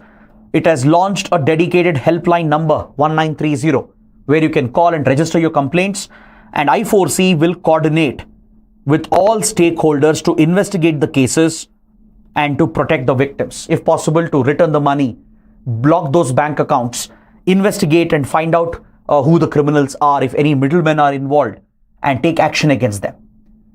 So I4C of the Home Ministry is coordinating with state police, with the CERT-In as well, which is responsible for cyber safety, protection of Indian cyberspace.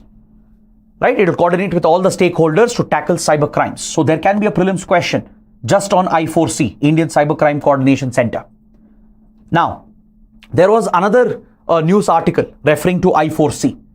I4C also warned Indian users about mule bank accounts.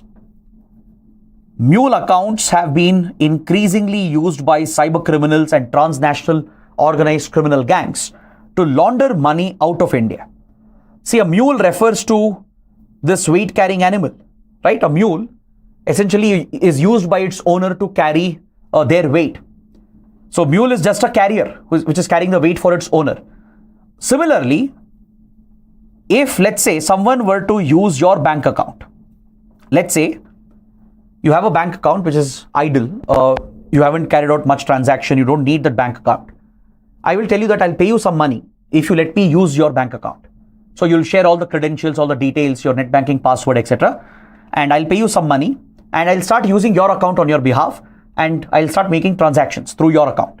This is called muling or mule bank accounts.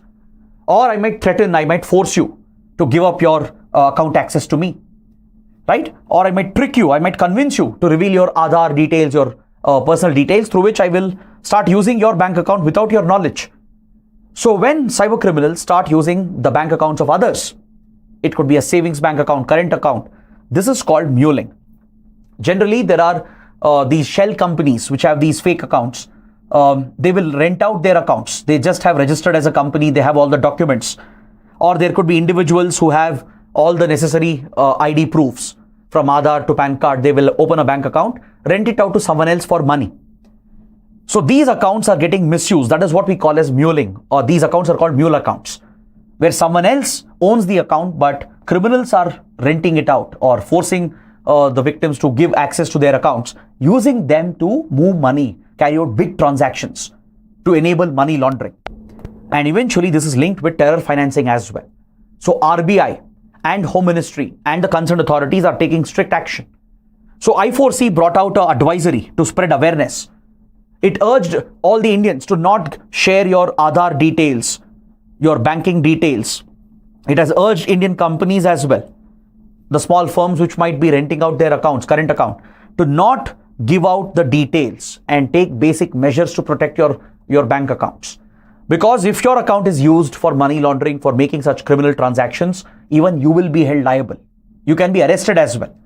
If you have willingly rented out your account and if criminals have used it to carry out big transactions and to move the illegal money out of the country, which is money laundering essentially, even you will be liable for arrest. So kindly be aware, there are platforms like Peace Pay, RTX Pay, RP Pay or Poco Pay and other illegal payment gateways which are being used by the multinational organized criminal rings. And they use Indian mule accounts, Indian bank accounts, and they carry out these multiple transactions called layering. They move money from one account to another to hide the trail, to create a foolproof trail so that they can conceal the actual source of the wealth and conceal the criminal activity which has generated the illegal wealth. So such activities are a big risk to the economic security, the cyber security of India. It's a risk to our national security as well. So please be aware of mule accounts. So you can expect a question on this topic in internal security. Online frauds have become a serious menace to the public and as well as to the country's economic and national security. Elaborate with examples. So please take up this question. Now let's look at another important topic, hoax bomb threats, which has become another menace, raising a serious concern for India's security. Over the last 2.5 weeks, hundreds of fake calls and messages have come up stating that there is a bomb planted in an airline, in an airport. And this has caused complete chaos in the airline industry, especially on social media platforms like X. These messages were circulated by miscreants. They would specifically name the flight, the time and the destination as well, saying that bombs are planted on these planes. And once these threats are issued, immediately a standard protocol kicks in. The airlines, the security staff, the airport staff, they are bound to follow the standard protocol. They have to, for example, divert the plane, make it land immediately, or recall the plane to the home airport, conduct a thorough security check. This leads to plane cancellations. Many passengers have missed their flights, right? The fuel cost goes up. The operational cost for the airlines goes up. So it results in massive disruption to the industry, causes a lot of losses as well. In fact, estimates put the loss at around 600 to 1,400 crores because of all these fake calls. Around 400 plus fake messages have come in. So it has become so serious that Ministry of Home Affairs and the Bureau of Civil Aviation Security, they convened a meeting with all the airlines and Airports Authority of India, the Director General of Civil Aviation, and CISF, which is responsible for guarding the airports. So all the stakeholders, they went into a huddle to decide what to do, how to tackle this menace. And we are considering whether we should put these miscreants on the blacklist, right? Should we prohibit them from ever flying on a plane? Will that be a good deterrent? And how do we trace these criminals who are posting these fake messages and causing such a big disruption and chaos? Right? So that is the important topic over here. So let's look at the question. If fake bomb threats are being circulated by miscreants on social media, then the government can order these platforms to identify the originator of that message and take down such fake content. Under which legal provision?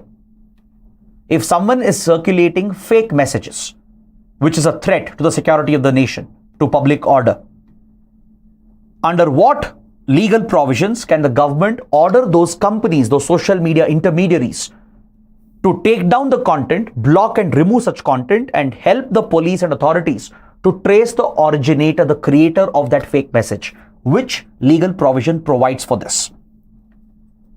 These are your options. Please go ahead, attempt this question. This should be pretty straightforward.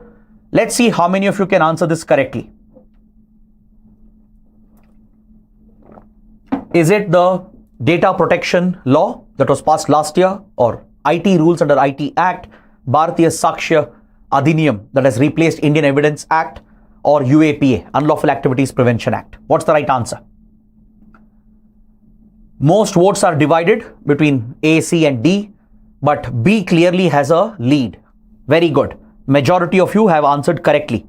It is under the IT Rules 2021 that regulates social media intermediaries, which was notified in 2021 under the Information Technology Act of 2000. So because of all these hoax bomb threats, the government started acting against the social media companies. See, under IT Act 2000 that regulates all electronic commerce in the country, there is a safe harbor provision. There is a legal immunity which is granted to the intermediaries. Under Section 79 of IT Act, the tech companies, the tech platforms, which are intermediaries, they are given a legal immunity. That is, the content which is hosted on their platform, third-party content, the intermediary is not held liable. For example, you put something objectionable on Facebook or YouTube or X or Instagram. Companies are not liable for it. The person who put the content will be held liable. That is what Section 79 says. It provides a safe harbor, a degree of immunity to the companies, to the platforms. But through the new IT rules of 2021, the government has placed certain regulatory obligations on the companies, on social media intermediaries, and as well as OTT platforms and digital media, and even on online gaming platforms. There are new regulations that apply. If they don't follow the new rules, if they don't show due diligence, if they don't cooperate with authorities when there is a real security threat because of fake messages, or if a message is creating a threat to public order, to security of the nation, if those companies don't cooperate with the police and law enforcement and take down the content within a strict deadline, and if they don't follow all the regulations and due diligence, this safe harbor can be revoked. The government can revoke the safe harbor under Section 79, meaning it can take away the legal immunity, which essentially means the company officials can be liable, criminally liable. So the IT rules have mandated that social media intermediaries, they should have offices in India. They should have a chief compliance officer, chief grievance redressal officer, a nodal officer. So if the company doesn't show due diligence, if it doesn't assist the authorities and take down the content within the given strict deadlines, and if it doesn't help trace the originator of these messages, then government can take action against those companies. The legal immunity can be withdrawn, the safe harbor will go away, and criminal charges can be pressed. Those officials can be arrested by the police and law enforcement, and cases can be filed against them as well. So it is under these provisions that the government has directed social media intermediaries to cooperate with the authorities to trace the originator of the fake messages, the bomb threats. So the companies have been directed to remove the misinformation As per the new IT rules, they have been given the deadline, and within a maximum of 72 hours, they have to take down such content. They have to actively look out for any such threats on their platforms and report this to the authorities. Any message on the platform which is a threat to the security of the nation, the public order in the society, right? Those threats have to be reported, and they have to take action by removing the content. They have to help the authorities to trace the originator as well. Meaning they have to share details about the account, the IP address, personal details of the user if it is available with the company, which can help the investigating agencies. So this is mandatory under IT rules, and if they don't follow them, if they don't follow these regulations, it is seen as a violation of due diligence. It means the company is not maintaining due diligence, and government can revoke the safe harbor, the legal immunity, and file cases against the company officials and arrest them under the criminal charges. So that is the tremendous power with the state. Of course, these powers are controversial as well, because what if the government misuses this power under IT rules to target criticism and dissent? What if it targets journalists, critics, activists, and opposition leaders and stifles their voice by forcing social media companies to remove such content which is critical of the government and critical of government leaders?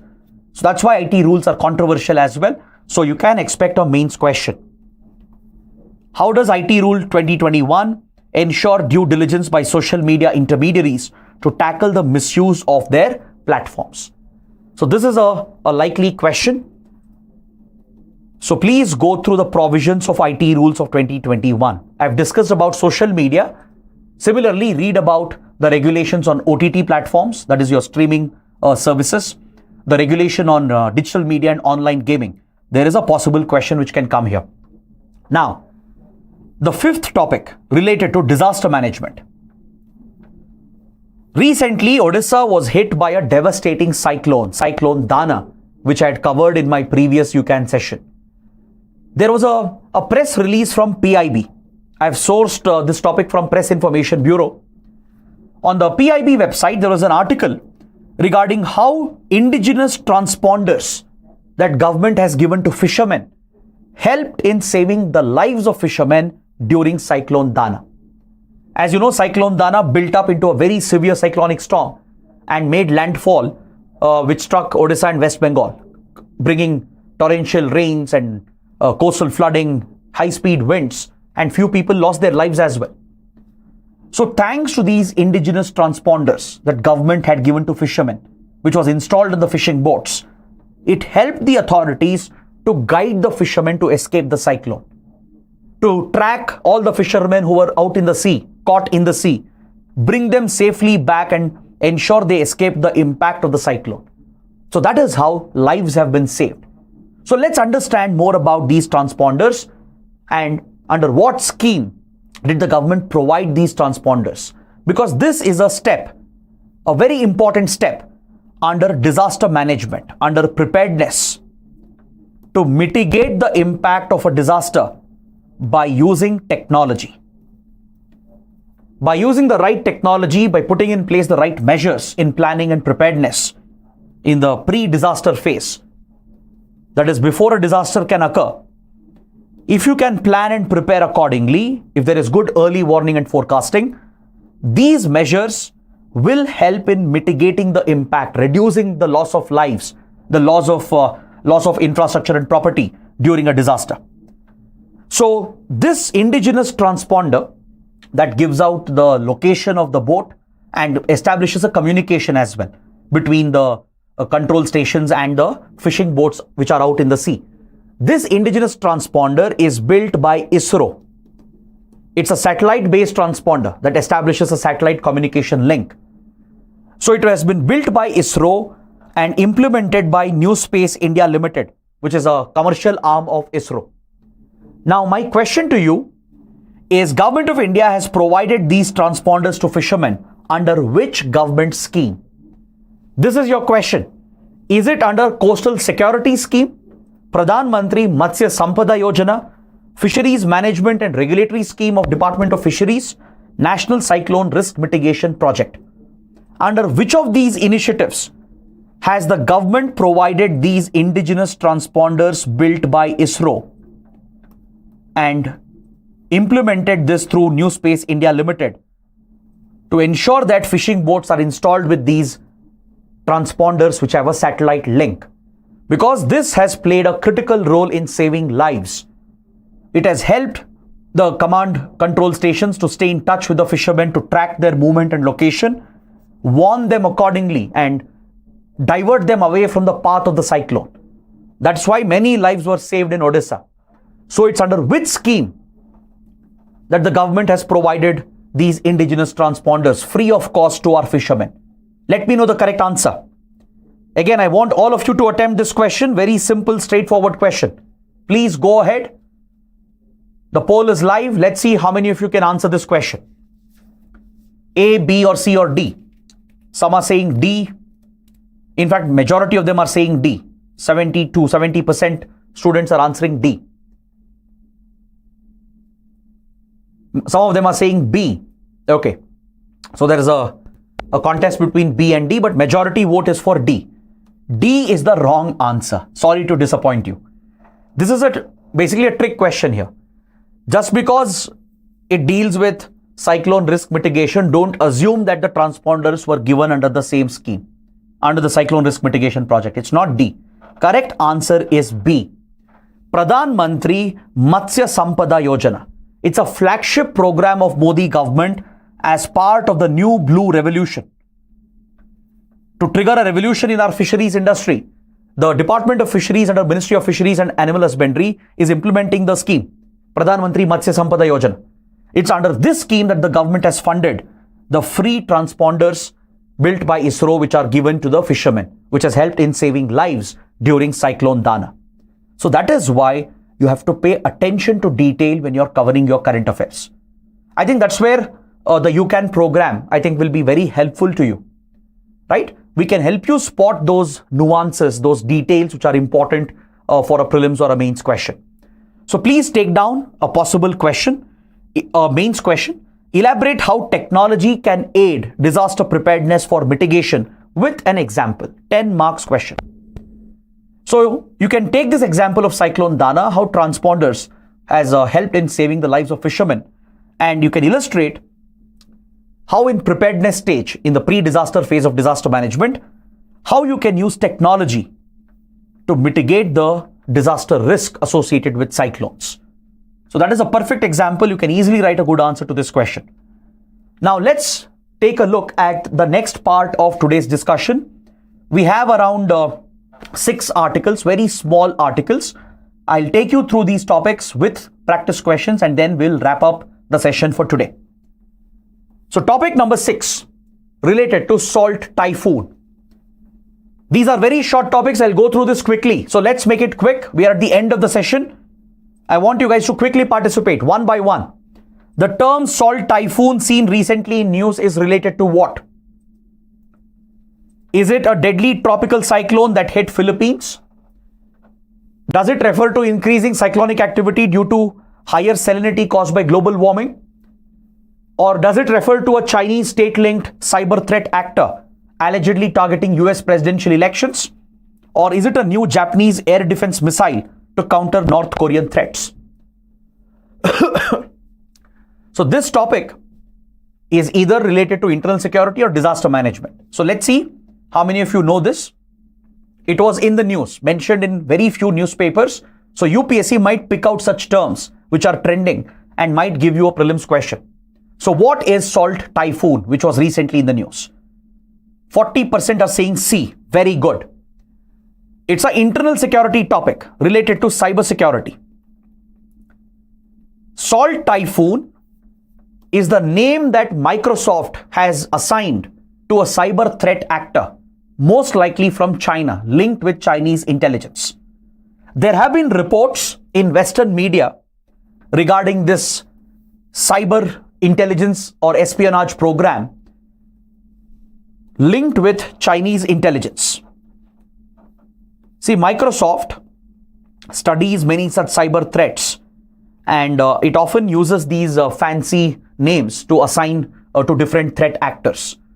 There are threat actors from Russia, from Iran, from North Korea, from all these anti-West countries, right? So Microsoft works closely with US intelligence agencies, and they have been looking at a new threat. In recent weeks, there has been a targeted breach of US telecommunication network. The focus is on hacking the devices of the US presidential candidates along with the close advisors of Donald Trump and Kamala Harris. So this is clearly a state-sponsored attempt. It's a very sophisticated cyber strike aimed at penetrating American communication network to get hold of the communication details from the personal devices of Kamala Harris, Donald Trump, and their close advisors.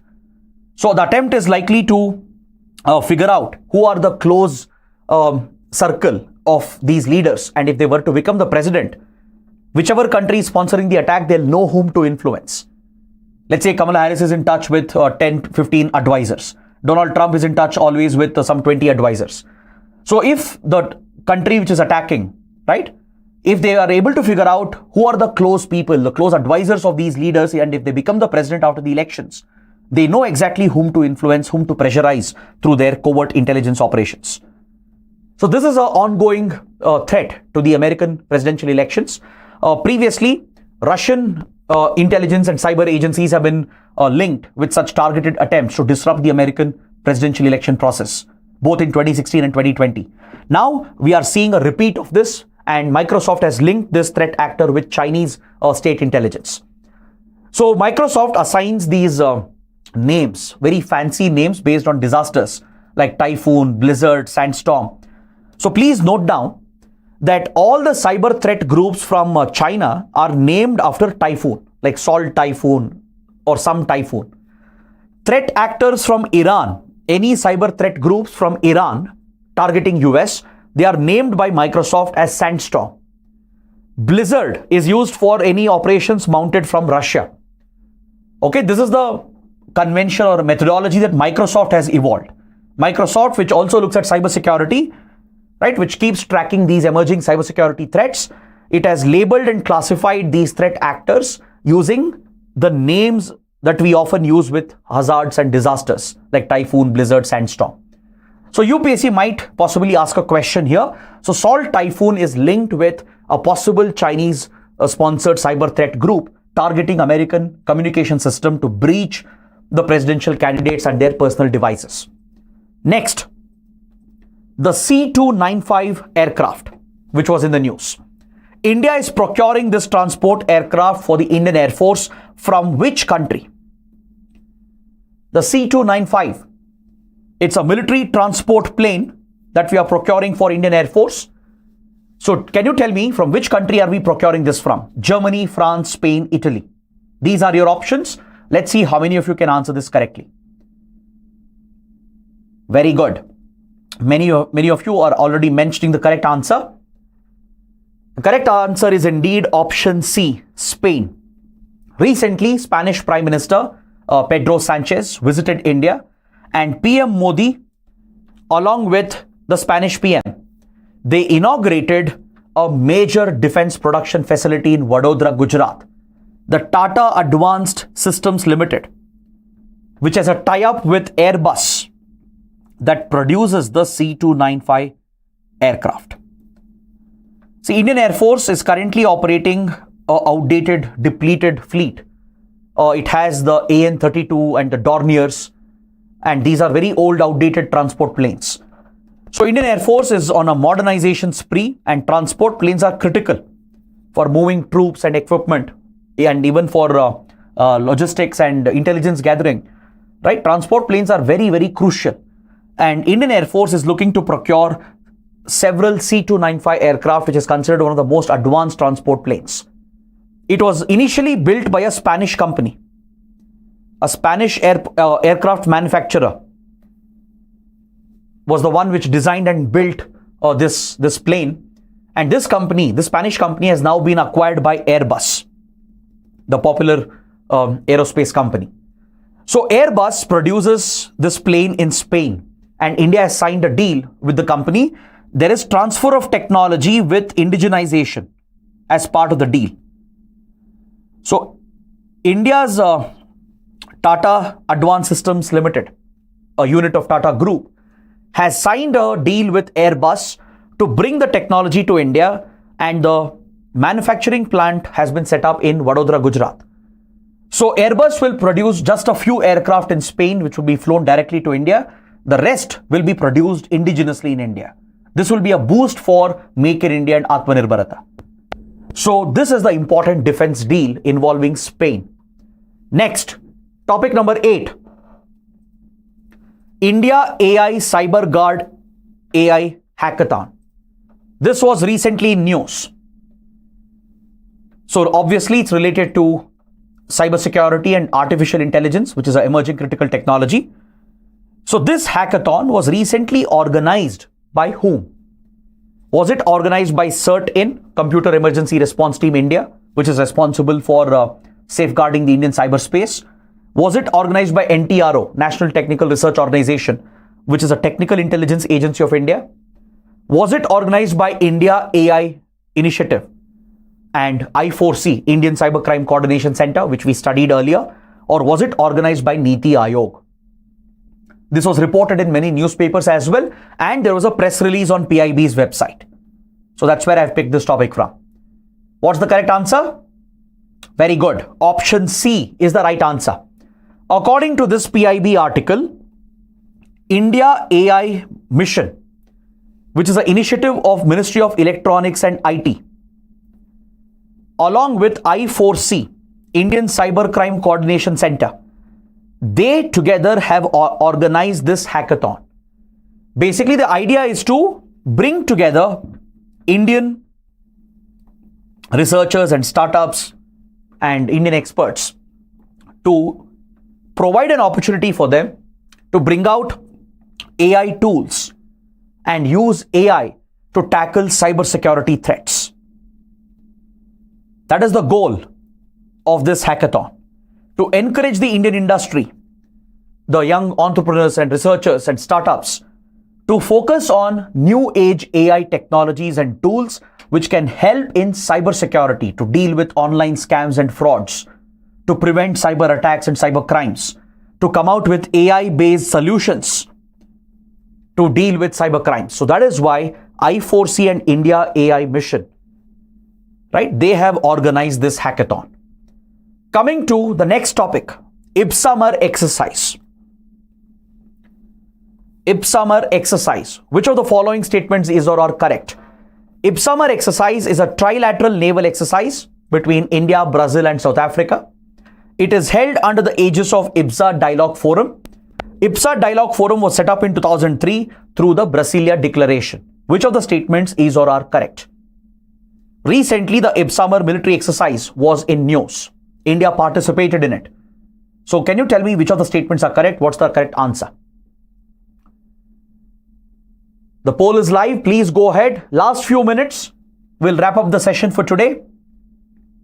Very good. Many of you are correctly answering the question. Option D is the correct answer. 1, 2 and 3. All 3 statements are correct. IPSAMR exercise is a trilateral naval exercise between India, Brazil and South Africa. It's held under the IPSA Dialogue Forum, which was set up in 2003 following the Balfour Declaration. It brings the 3 democracies from Asia, Africa and South America together. They represent the global South, the developing world. So through IPSA Dialogue Forum, they have cooperated with each other for socio-economic development, to help each other in climate change, in opposing the developed Western countries, etc. And they also focus on strategic defense relations. So over the years, IPSA has lost its significance because the same countries are part of the BRICS grouping as well. But still, IPSAMR naval exercise has continued. And these 3 countries have a lot in common. From the Atlantic to the Indian Ocean. These 3 democracies, developing democracies, they have a lot of common strategic interests, and they have a trilateral naval exercise called IPSAMR. So recently, Indian Navy took part in the 2024 edition of IPSAMR. That's why the topic was in news. Next, another military exercise which was in news, the SIMBEX exercise. If you have seen the 2024 prelims question paper, there was a question on military exercise. UPSC does prefer such topics. These are very simple, very easy, The only thing is you need to cover them. You need to have the knowledge on these basic military exercises.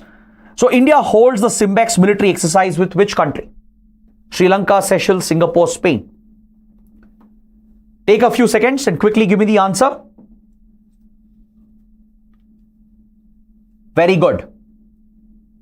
Almost 65% students are giving the right answer. The correct answer is Singapore, option C.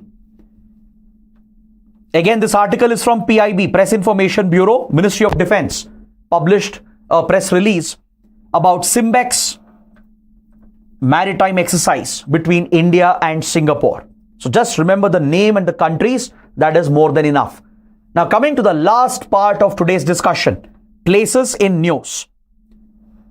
In every session that I'll be taking, I would like to include a few places that are in news with regard to international relations, internal security and disaster management.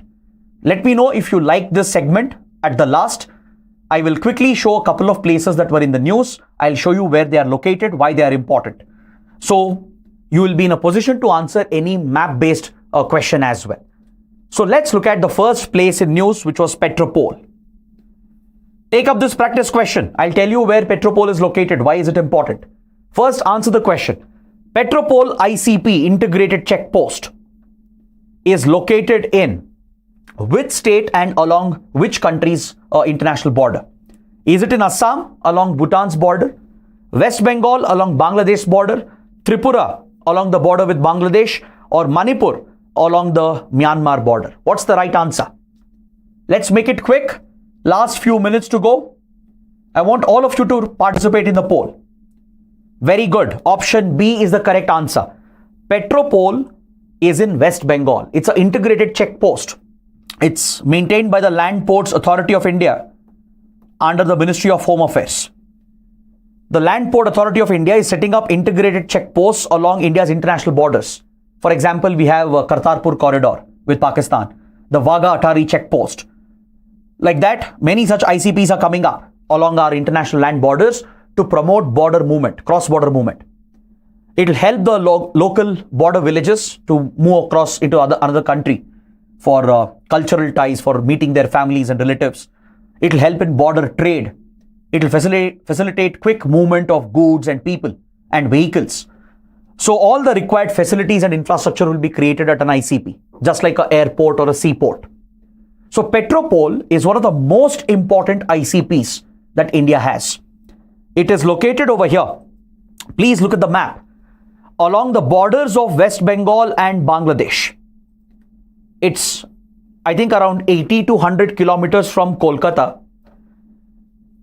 Right along the India-Bangla border, that's where you have Petropol, where Land Ports Authority of India has built an integrated check post. Now, it's one of the most important ICPs because it is the largest land port of South Asia. In the entire South Asia region, Petropol is the largest land port facility which can handle the movement of thousands and thousands of people with large volume of goods and vehicles. So the required infrastructure has been created here, and 30% of India-Bangladesh trade, the land-based trade, takes place through this route. 30% of the land-based trade between India-Bangladesh is carried out through Petropol check post. Now, please note it was in news because at Petropol ICP, Union Home Minister Amit Shah has inaugurated a new passenger terminal and a Maitri Dwar, basically a new cargo gate which facilitates the movement of more vehicles, and a new passenger terminal with better facilities for passengers. So these new projects were inaugurated at Petropol ICP. That's why the location was in news. Coming to the last location, the last point or the last topic for today, La Reunion is an overseas territory belonging to which country? La Reunion is an overseas territory belonging to which country? Also, let me know in the comments, in which water body do you find this overseas territory? What's the right answer? The poll is going live. Please attempt this last question. I'll show you the location. I'll tell you why it was in news, and that's it. We can end the session for today. Very good. It is in the Indian Ocean, in the western part of Indian Ocean, and it's an overseas territory belonging to France. So please look at the map. This is the western part of Indian Ocean, which is strategically very vital. It basically lies next to East Africa, the east coast of Africa. So here you have small island nations like Madagascar, Mauritius, Comoros and others. This is where you have a small island called the La Réunion, also called the French Réunion. This is one of the overseas territories of France. France has many overseas territories in the Indian Ocean, in the Pacific Ocean as well. So can you find out all the overseas territories of France and mention that in the comments? Can you do that? And also find out the British overseas territories in Indian Ocean. Even Britain has few overseas territories. And there was one in the news which was a British territory, but it was recently recognized as part of the sovereignty of Mauritius. So can you find out these overseas territories of Britain and France found in Indian Ocean in the Pacific? And can you mention those names in the comments? It was in news because an Indian naval ship visited French Réunion as part of India-France maritime security relations. When Indian Navy was sending ships to South Africa to participate in Ibsamar naval exercise, some of the ships, they docked at the French Réunion, at La Réunion, as part of the close maritime defense relations with France. The French Navy has a major presence. And as you know, India-France are very good friends. We have very close strategic defense partnership. And both have a common interest to stabilize the Indian Ocean, to tackle terrorism, piracy and organized crime. So an Indian naval ship has docked at French Réunion as part of India-France naval relations. That is why this place was in news. So with this, I bring my discussion to an end. I hope all of you have liked the session, understood all the topics, and more importantly, I hope the questions will help you. So do let me know what you think and ensure you attend all the UCAN sessions live. So tomorrow and through the week, we have 4 sessions coming up and a total of 15 sessions in the month of November. So do make use of this free initiative. It's the best, easiest way for you to cover the important current affairs from all subjects from multiple sources. So that is it. Thanks for watching. Have a good night.